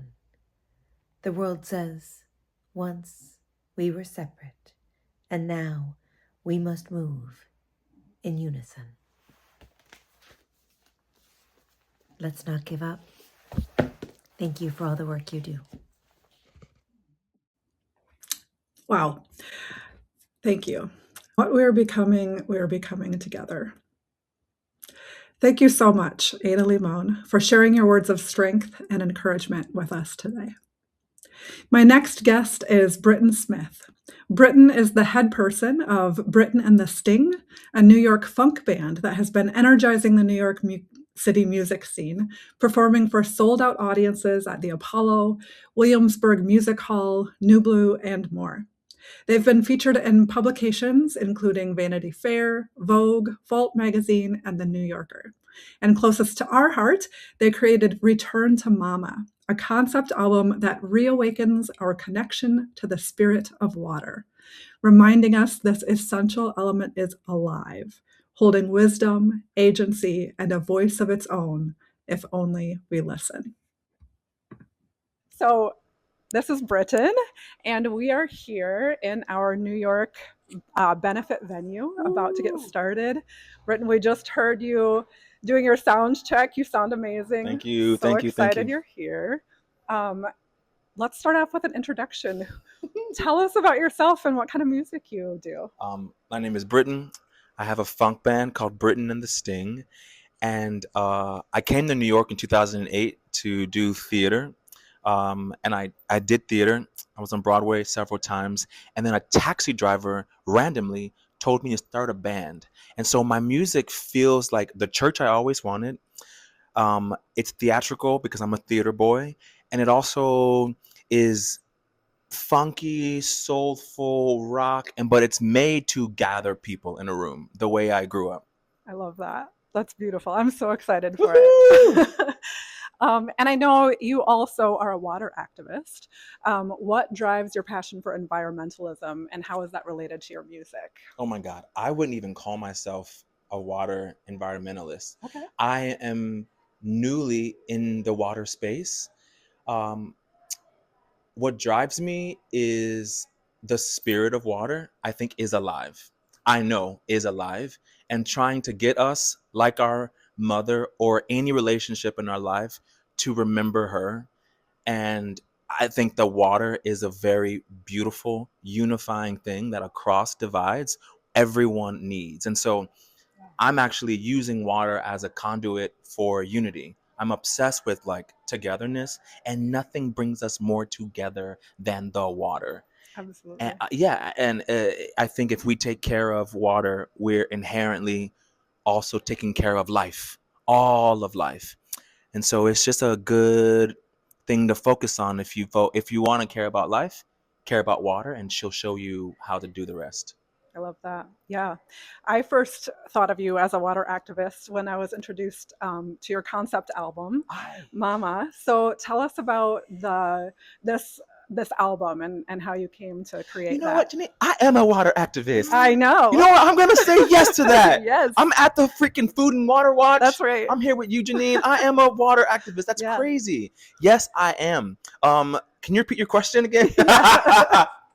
Yeah, tell us about the concept album. Okay. So I was originally commissioned by a theater island called Little Island. It's a park on 14th and 11th.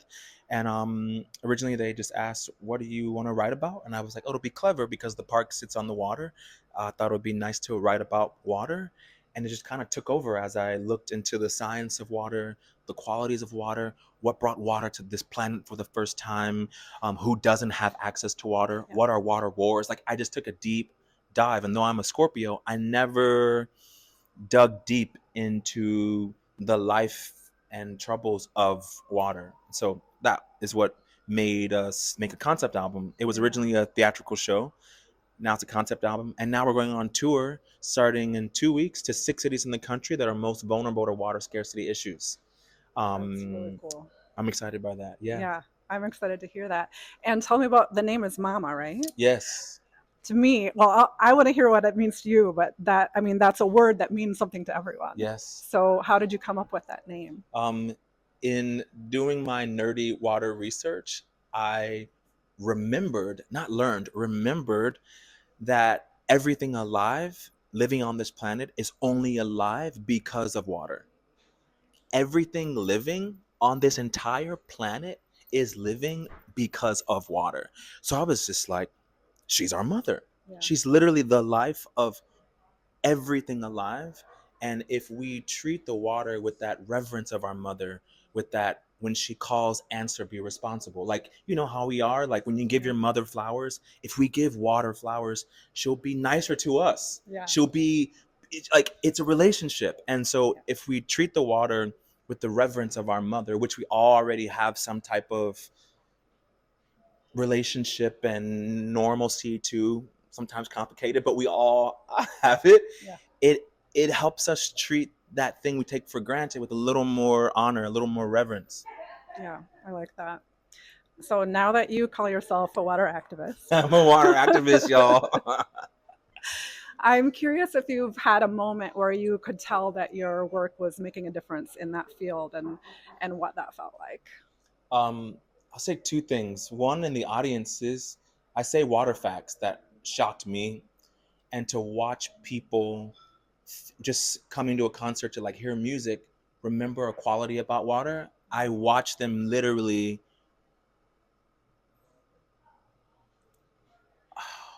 Yeah. Like that feeling is just incredible, because that's the feeling I had when I was Googling and reading. And so to share is just great. And I've been recently connected to like national water organizers and humans who are on the front lines, making sure people have access to clean water, making sure people have like sanitation, like just all these things I never really thought about. And so I see my impact also in that space, because it can be a very technical environment. And when I tell them that water is their mama too, I watch people who have been working in water for 20 years or more remember that there's a relationship that they can also have in their work to this thing. And that was something I didn't expect, to even have an impact on the water sector. And that's just blows my mind. Yeah, and that leads me right into the next question I want to ask, which is, why is music important to the environmental movement? We know music has forever historically been a movement, been a force in a lot of movements, whether it's around civil rights, We Shall Overcome, or my ancestors who were brought here in the transatlantic slave trade used music to like deal with the worst of conditions. And so music does have its own quality for overcoming, for changing your mood. Don't stop believing will change your mood. And I feel like people are already conditioned to be moved by it. So when you put in movement work in the music, I feel like they're more likely to be moved, to be transformed, to be included. There's already a pathway in people's hearts for music. And I also think that across beliefs, I see people, we took the show to Nashville, and I was really nervous to do what I do in my identity in Nashville in 2026 America. You know what I'm talking about. I was nervous, and I watched the music do something bigger than me, because music makes you groove. Even if you don't like what you see, if it's feeling good, it'll bring you together like the water. It'll do its job. Yes, that's great. So I talked about how I first knew you as a water activist. How did you first know about and learn about Food and Water Watch? Yo, I was at an event at a fashion designer's house, and someone from your board was there, and she was like, "You're singing about water. Do you know Food and Water Watch?" And I was like, "No." And she was like, "Take this pamphlet." She pulled the pamphlet out of her purse. Nice. And was like, "Read this." And I read it, and I was like, "Yo," I emailed her and was like, "Connect me." Yeah. And she connected me with Katie on y'all's team. Yeah. And it was at the beginning of my desire to do a big World Water Day concert, and like free concert from New York City to learn about water and meet organizations like Food and Water Watch. And yeah, that was the first time. And we were able to meet and find ways to collaborate. Yeah, I on love that. That's Yeah. so great. And what has been your experience in terms of Food and Water Watch and collaborating with us? And I'm honestly honored that, first of all, you called me a water advocate, yeah, you activist. are. That's crazy. And I'm like, I'm going to receive that. But in meeting your team, I felt like I didn't need to be an expert to participate. And I think that's huge. They were also down to bring humor around microplastics, which I also think is huge. I put, oh my God, I can't think of her name right now. She was excellent. Nisha. And a comedian friend of mine got on stage in front of like 400 people and talked about microplastics and got people to laugh about how horrific it is that we drink. I think it's like 2 credit cards a week, something crazy in New York. Horrible. And then Katie told me that a bill was passed. Something happened where Katie was like, just so you know, we fixed it. Amazing. So I love that Food and Water Watch fix this stuff. Yeah, and absolutely. that can't be like overstated, because I feel like a lot of people are angry and don't have solutions or pathways to fixing or creating anew. Yeah. And Food Water Watch is actually fixing things. I love that. I saw something recently on the site about AI generators, like these big like data centers. Y'all are gonna fix that. You're gonna fix it. Together, we're all Together we're all gonna fix it.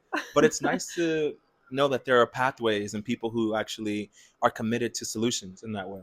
I love that. Yeah, absolutely. And I love thinking about how important it is to bring in music, to bring in humor, to bring in people who don't consider themselves experts, because it takes all of us. Exactly. Yeah, absolutely.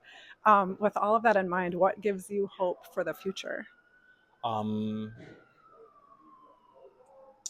have hope in that there's always awe to experience, and I feel like when I say awe, I mean like I've been in New York for almost 18, 17 years, and there are still streets I don't know. Yeah. And there are still places where I'm like, what neighborhood is this? And there's something about, even in these moments where the world is, we know, there are so many opportunities to feel awe and wonder. And I didn't know that in people, in food, in places. And so that gives me hope that life will continue to provide moments of awe as long as we're here. I love that. And if you were to give advice for anyone who's looking for inspiration or looking for something to do to make things better, what would you say? Listen to my album, one. Listen to my album, Return to Mama. It will inspire you. It'll bring you back to the voice of the water. And be around people who care about solutions, really. Like, be at more tables where people are strategizing, who are like trying to, I wonder if, is there a world where, have you ever, like those types of tables, I think can keep you participating, and not just about water, it's even about life and diet, anything. Be around people who are solution oriented. Yeah, that's great. Any final thoughts you'd like to leave us with today? Support Food and Water Watch. Donate to Food and Water Watch.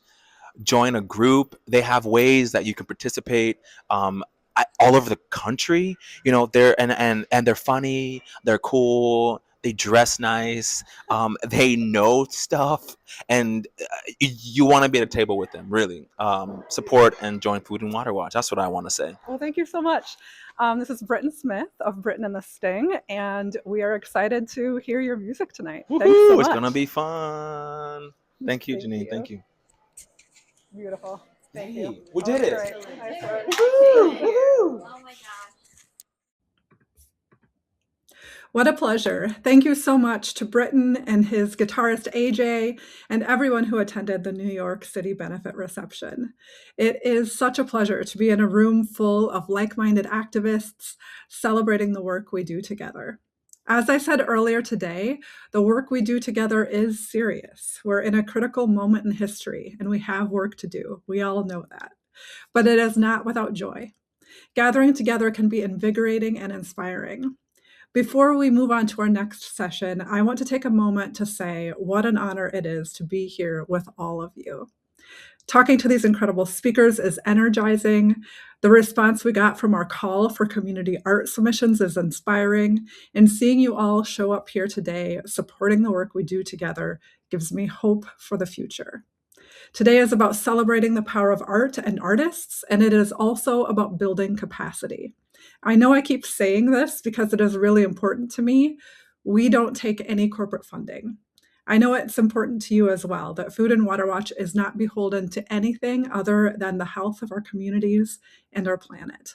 Our support comes from people like you, and this event is our biggest fundraiser of the year. So thank you so much for being a part of it.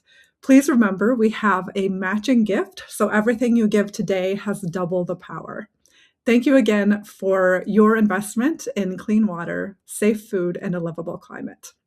We're going to take a very short break, and we'll be back in just a few minutes at 6:30 p.m. Eastern Time for our final sessions.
Join us. Together, we're fighting for safe food, clean water, and a livable climate.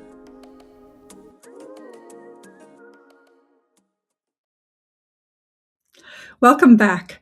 It is now time for me to introduce our 2026 Food and Water Watch honoree video.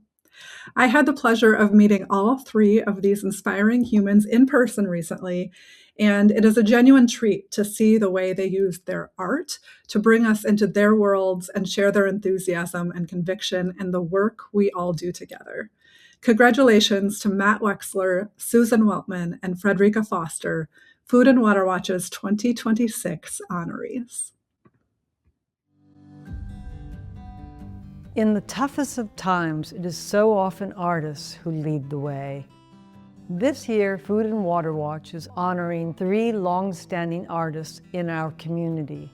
Each uses a different medium, but with a shared goal to bring us together, to protect our planet and our future. We're thrilled to honor and celebrate them as we tap into our collective creativity to solve today's environmental problems. Our first honoree is the Emmy-nominated environmental filmmaker, Matt Wechsler. Matt's films, Sustainable, Right to Harm, and most recently, The Jungle, have helped us build power, build the community, and shift the narrative around how a better food and farming system is possible. In the middle of 2016, I set out to make Right to Harm, which is about the health and environmental impacts on rural communities living around factory farms. And I followed that story to the state capitol building in Maryland, and I got to see firsthand this amazing grassroots effort made by Food and Water Watch organizers. There's hundreds of people that were there to help support this bill as it moved through the state Senate. I think what's been great about working with Food and Water Watch is they have always jumped at the opportunity and utilized the films for exactly what they're intended for, impact in local communities. And they've screened films all across the country in an effort to pass legislation in various places. Certainly one of the most inspiring people I've ever interviewed for a film was Dr. John Eichard. And one of the inspiring quotes he said is, "We owe a debt to those of the past, and we can only repay that debt to those of the future." And that really stuck with me as a father, certainly. And it parallels a lot of what I'm trying to do with my own passions as an activist in trying to create films that push the world to a better place and hopefully leave the world a better place for my children. Our next honoree is artist, curator, and water activist Fredericka Foster. Her paintings are grounded in political and social ideas, which they transform into images that people like me can feel, remember, and rally around. I have never been an artist who did art for art's sake. I've always been interested in my subject, in learning about it, and in talking about it. I've never felt separate from nature. To me, it's a very intimate thing, environmentalism. When I look at water, I experience the life in water and the water in myself. There's a congruence between the water out there and the water in here that is real and absolute. So when you feel that, when you get that sense of life, I think you love water then, and you're going to take care of what you love. Our final honoree of 2026 is Susan Weltman. She is an exemplary force for Food and Water Watch by repeatedly serving on the Benefit Host Committee, donating her handcrafted textiles for auctions, and consistently inviting her community of activists and artists to join Food and Water Watch's mission. Food and Water Watch just has become a very big part of my life, and certainly it's a pleasure to be able to share what I do with this great organization. We don't want the things we make to be thrown out. I say to people, this is silk, it will last forever. And many people look at me like, last forever? I never thought about that. For a lot of people, that's a new idea. They've lost track of that their grandparents kept things forever. And I love being in the position to tell people about that. Through the weaving world, I've just met people from all over the country, and I think the environmental world is like that too. Food and Water Watch and the environmental movement has just drawn in so many people. One of the things I like about Food and Water Watch is that they're constantly reaching out to the larger community. I see young people out there, I see people my age, I see people from all over, and what gives me hope is spending time with people who are on the same journey I'm on, who are thinking like me, but also acting, making contributions, but also out there when they need to be. We've got to do this. We've got to make every effort to save this world. I'm not doing anything special. I'm just doing what people are supposed to do. I'm doing what we need to do to make this world a livable and better place. One of the things that gives me hope is that nature cares about us too. We are not separate from nature. We are nature too. All we have to do is listen, and nature will tell us what needs to be done. I support Food and Water Watch because they're doing what needs to be done. They're not talking about problems as much as talking about solutions. And that's something that I really, really value. I am fully convinced that changes in our environment are inevitable, whether we are part of a solution or part of the problem. I choose to be part of the solution. Food and Water Watch is part of the solution, and that's why I enjoy partnering with them. Without community, we're nothing. Without community, we wouldn't be surviving what we're going through now. I think it's critical to include art in the environmental space because art is a form of direct mental targeting, and the target is your heart.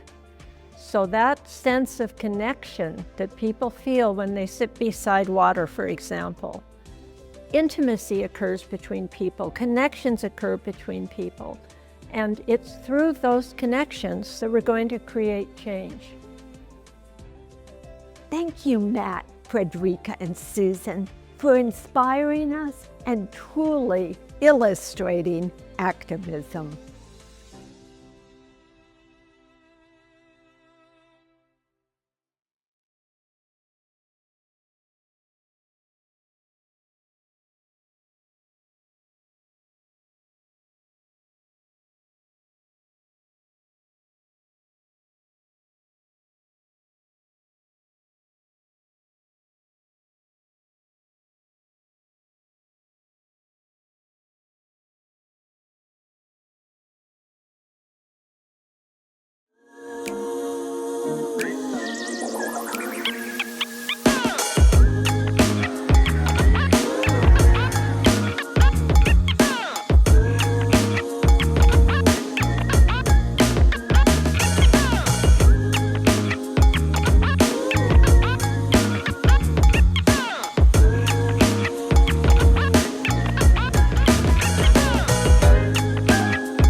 Join us. Together, we're fighting for safe food, clean water, and a livable climate.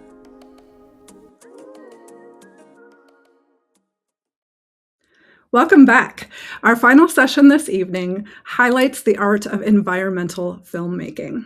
Here with me tonight are Summit Olson and Angie Chay-Arana, two environmental filmmakers who will be sharing short films with us today.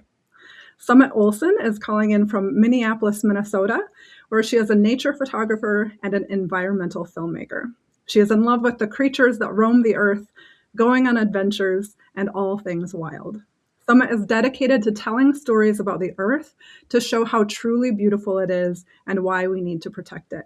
Today, we get to watch Summit's short documentary film, Is It Worth It?, which received honorable mention in the 2025 One Earth Young Filmmakers Contest. Summit, thank you so much for being here with us today. Thank you for having me. Absolutely. And we also have Angie Chay-Arana. Angie is a senior at the University of Connecticut studying digital media and design. She is an emerging filmmaker with a passion for animation and storytelling. Her work is inspired by her faith and a deep appreciation for the beauty of nature, often exploring themes of hope, care, and responsibility. Her short film, If I Could Hear the Whales Sing, also received honorable mention in the 2025 One Earth Young Filmmakers Contest and reflects her desire to use art to inspire others to protect the environment and cherish the world around them. Angie, thank you so much for being here. Thanks for having me. Summit and Angie, I want to start off with the question, why environmental filmmaking? And we'll start with you, Summit. How did you first decide to get into environmental filmmaking? Yeah, environmental awareness was baked into me when I was younger through, wildlife documentaries like David Attenborough, Steve Irwin. And then I got my first camera in 9th grade, and I was just out and about, taking photos of all the little creatures I could find, and eventually it turned into, telling stories through film. I love it. Angie, you have talked about being inspired by your faith and appreciation for the beauty of nature. And you talked about at some point you started to see the earth differently. Tell us about how that led you to environmental filmmaking. Oh, okay. So ever since I was growing up, and I've started seeing the world very differently after getting into my faith. I started seeing everything around me, even outside, what I consider like insignificant. I started seeing it so beautiful, so delicate and valuable. And as someone who is already getting into a lot of filmmaking, I wanted to put in my passion and storytelling together and create a story how beautiful and valuable the earth is. And I decided to join a film festival, and I put in all my effort and my passion, even though it was scary. I try to take my courage up there and to see where it led me there. I love that. Summit, let's turn to you. What would you say your biggest concern is when it comes to the environment? Yeah, my biggest concern is people who have the power to create large-scale change in the world, choosing, profits over progress. I think it's very sad that we live in a reality where greed outweighs progress. Yeah. It's such a powerful film, Summit. Every time I watch it, I feel like I really need to pause and just kind of sit with it for a minute. Thank you so much for creating it. I am going to turn now to Angie. Angie, what are you most concerned about when it comes to the environment? So, what I'm most concerned about is that we have this belief that because we are young, we assume that people of higher authority who are older than us have like the responsibility to do what's right, obviously.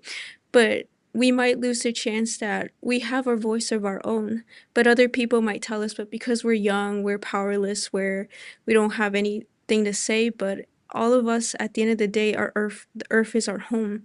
So I feel afraid that we might lose like courage, and we believe the lies of what other people say, and we don't believe in the power that we have in ourselves. Yeah. Angie, I love how you combine your dreamy poetic thoughts with the scary and harsh reality of your own personal experience. And, tying that all together in a way that really unites us all in a call to action. Yeah. Thank you so much for that film. I have one more question for both of you before we go. Angie, let's start with you. What is it that gives you hope? So, what gives me hope in a way is that once we start believing the power we have, we start realizing the courage we have in us. And I like to think that fear will be existent. We will always have obstacles, setbacks, because that's life. But it gives us an opportunity to grow from them. Or sometimes we mess up and we slip back, but we learn from them. And from that point on, we continue to grow, we have courage, we have faith, and we inspire others, and even our own difficulties can inspire them that they as well can move forward, that the path is not smooth, but we'll always reach to the other side at the end of the day. I love that. Thank you. Summit, what would you say gives you hope? I would say what gives me hope is my generation and the younger generations. I've seen a lot of advocacy and activism by my peers, by people my age, and it's very nice to know that people that I go to school with, people that are in college now, the future is filled with people that understand what we're up against and are upset enough about it to do something. Yeah, it's really important. Absolutely. Well, thank you both so much. Thank you for sharing your time with us today. Thank you for creating and sharing these powerful films. And thank you for everything that you're doing to help fight for a better future. Yeah. Thank you. Thank you very much. Mm-hmm. Next up, our final speaker of the day is 2026 Food and Water Watch honoree and Emmy-nominated environmental filmmaker Matt Wechsler. Matt's films focus on social and environmental issues surrounding how we grow and produce food in this country. His feature documentaries have screened at film festivals around the world and have been distributed by Netflix, PBS, YouTube, Peacock, and DirecTV. He created his 2016 film Sustainable after tasting seasonal vegetables for the first time at a farmer's market, which propelled him to explore the dichotomy between small-scale farming and the food industry at large. His 2020 film, Last Man Fishing, examined the corporate takeover of America's fisheries and its devastating effects on ocean ecosystems. And most recently, his film, The Jungle, unraveled centuries of greed and exploitation in America's meat industry. Today, we're going to watch a short version of his 2019 film, Right to Harm, which exposes environmental injustices in rural communities caused by factory farming. Matt, thank you so much for being here with us today. Thank you so much. It's really a pleasure. Matt, I interviewed you about a year ago now. And as I just said in my introduction, you talked then about how tasting fresh seasonal vegetables for the first time started you on this journey, I think you said 13 years ago, to explore the food industry through film, starting with your film Sustainable. Since then, as I listed in the introduction, you've continued to create films with deep reporting and really impactful messages. What made you choose film as your avenue for talking about these critical issues? Yeah, well, I was fortunate enough to be raised in a video production family. When I was 2 years old, my dad started his own video production company. And by the time I was 10, I was making my own films, and I had dreams of, making fictional narrative films. And meanwhile, I was doing a lot of client work, and I had an opportunity to do a documentary for a client of mine about Tourette syndrome. And I watched people in the audience cry as they watched the film, and it was a hook. I really felt like, wow, this is a way to create real impact. And then I had these experiences with food. I was always very into cooking. I had this trust for the grocery stores. How could they possibly not have the best food available for me? How is it possible I can get it from somewhere else? And so the rabbit hole kind of started in 2012 when I went to a farmer's market for the first time. And it's just been a steady decline of my trust for the grocery industry really since then. Yeah, lots to explore. I think everyone watching today is, is concerned with the state of the world, and we're all eager to engage in protecting our food and our water and our climate. It can be overwhelming, though, with such powerful and moneyed interests working against us. We've talked a lot today about leaning into our creativity. What advice would you give to young filmmakers like Angie and Summit, whose films we just watched, and to all of us watching and thinking about different ways that we can contribute to the environmental movement? Yeah, two things really come to mind in regards to that. And one is, what can you do to empower yourself and your local community to advocate and fight back for environmental rights? That's something I do in my town of Evanston, Illinois, where I live. Very involved locally, and we have a lot of people here in town who are environmentally conscious, and it's great to be able to network with them and try to better our community. So that would be one. How can you empower your community? And the second thing I would say is that, what can you add to the conversation that hasn't really been out there? And this is really to all the artists who are interested in contributing to the environmental movement.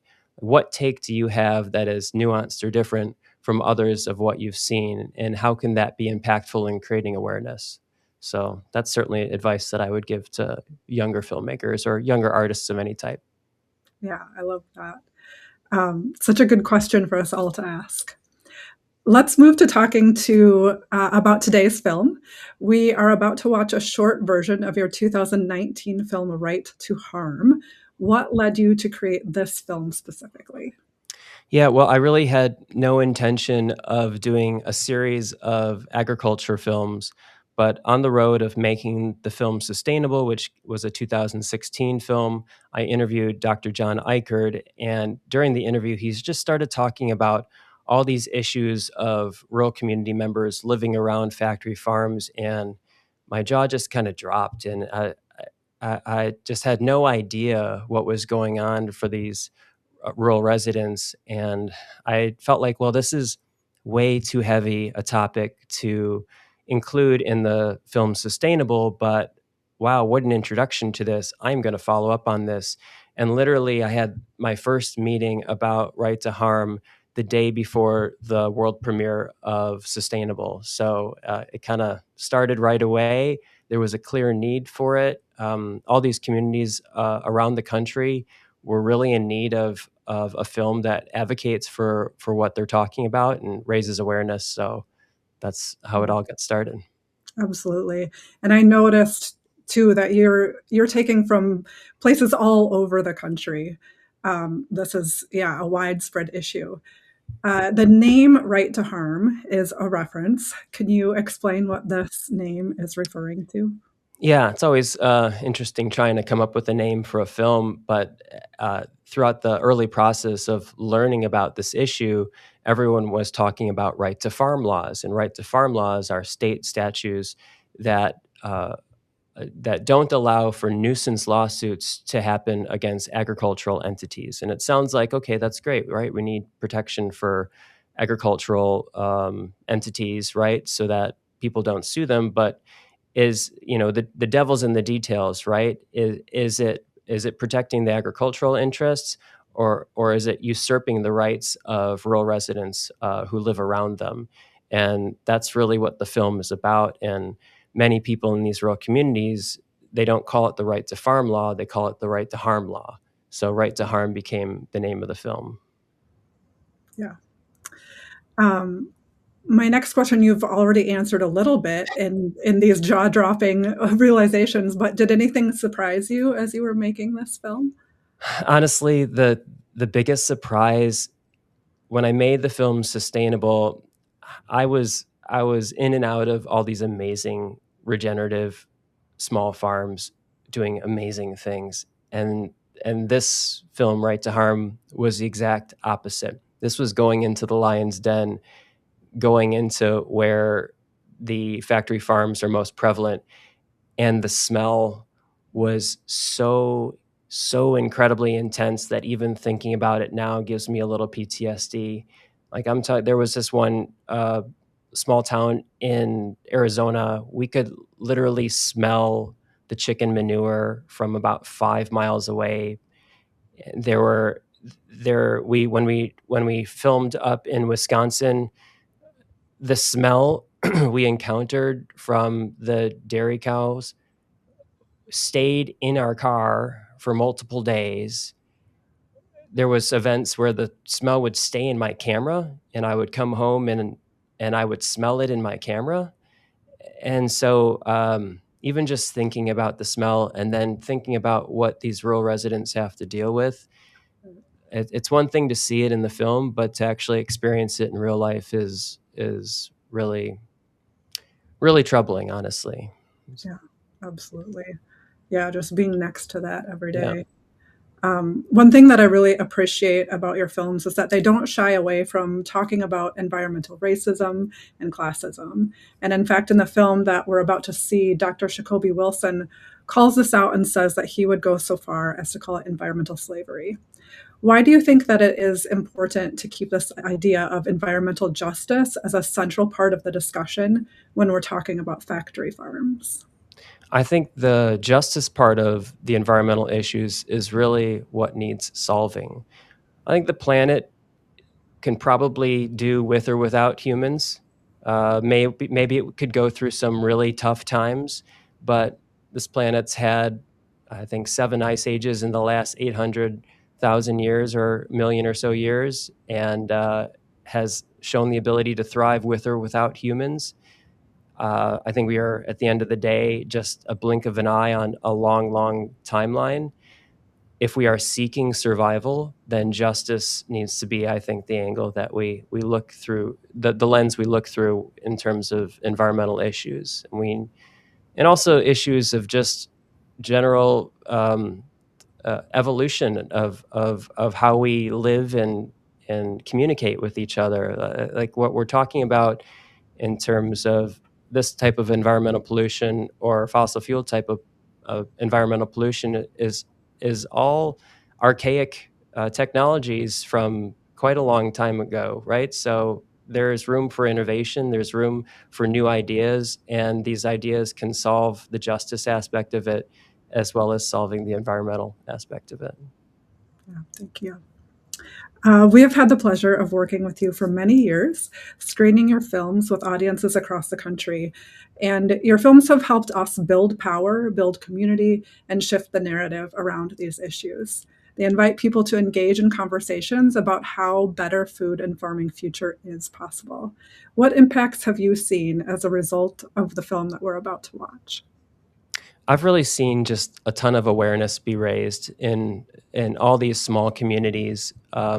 Many rural residents, they move to their final destination where they have a couple acres and they're just trying to find a way to relax, and then suddenly they're thrown into the middle of a factory farming issue where these smells are coming over to the farm that was to be kind of their sanctuary, right? And they're learning about it for the first time. So for many rural residents, it's about getting up to speed with the issue, and it's about awareness. And thankfully, Food and Water Watch has really been a champion of that awareness, and the film has been a vehicle that has raised that awareness. And so part of the reason we wanted to film in so many communities around the country was so that the film is applicable, to lots of different types of rural communities that are dealing with different issues. So that's really where I've seen the major impact, is just massive amounts of awareness raised for local, state, and federal issues that are being fought by lots of different advocacy groups. Yeah, it's so important and so powerful. I've seen it a few times now, and every time I watch it, one of the things that really stands out to me is this repeated story of communities losing power to corporate agriculture, but then finding their power and building their power up by coming together in community. That's one thing that stands out for me. If people take one thing from this film today, what would you like it to be? I think the main thing to take away from this film is that these are long-standing battles that will take a very long time to solve, and we need to just continue to chip away at it. And that's what you see in the film. You see these communities chip away at it. You don't necessarily see, clearly defined successes. Sometimes you see a mixture of success and failure at the same time, but these small incremental amounts of change and successes eventually add up, and we're slowly changing the narrative, and that's really the important thing. If we can continue to do this, think 15, 20 years down the line, we're going to be hopefully in a much better position with all this stuff. Yeah, I hope so. Matt, thank you so much for being here with us today. Congratulations again on being a 2026 Food and Water Watch honoree. And thank you for all the work that you do to spread knowledge and open the conversation about the way food is produced in this country. We started the day today with Wenonah Hauter and Maude Barlow talking about the importance of hope. Let's close it with the same question for you. In this difficult but critical time for our planet, what is it that gives you hope? I think what gives me hope is my 3 kids, and knowing that humans for 2 million years have been really good at survival. And I think my kids and future generations will have to continue that trajectory of survival and find a way to live past all these issues. And at the end of the day, hopefully the environmental issues that we're seeing today are just a blip in the radar of a peaceful human civilization that exists years from now. And hopefully my children and my children's children will be a part of that. I love it. Thank you so much, Matt. Oh, thank you too. All right. Thank you again, Matt, and thank you to everyone who showed up today. Congratulations one more time to our honorees, Matt Wechsler, Susan Weltman, and Fredericka Foster. Thank you to our host committee, our sponsors, our speakers, and panelists. We have recorded this benefit program, and I'll send a link out to that recording to you all via email. Thank you for your generous contributions. Again, this is our biggest fundraiser of the year. We have a goal of reaching $160,000 today, and we're not there yet, but you can help. This match remains in place until midnight tonight.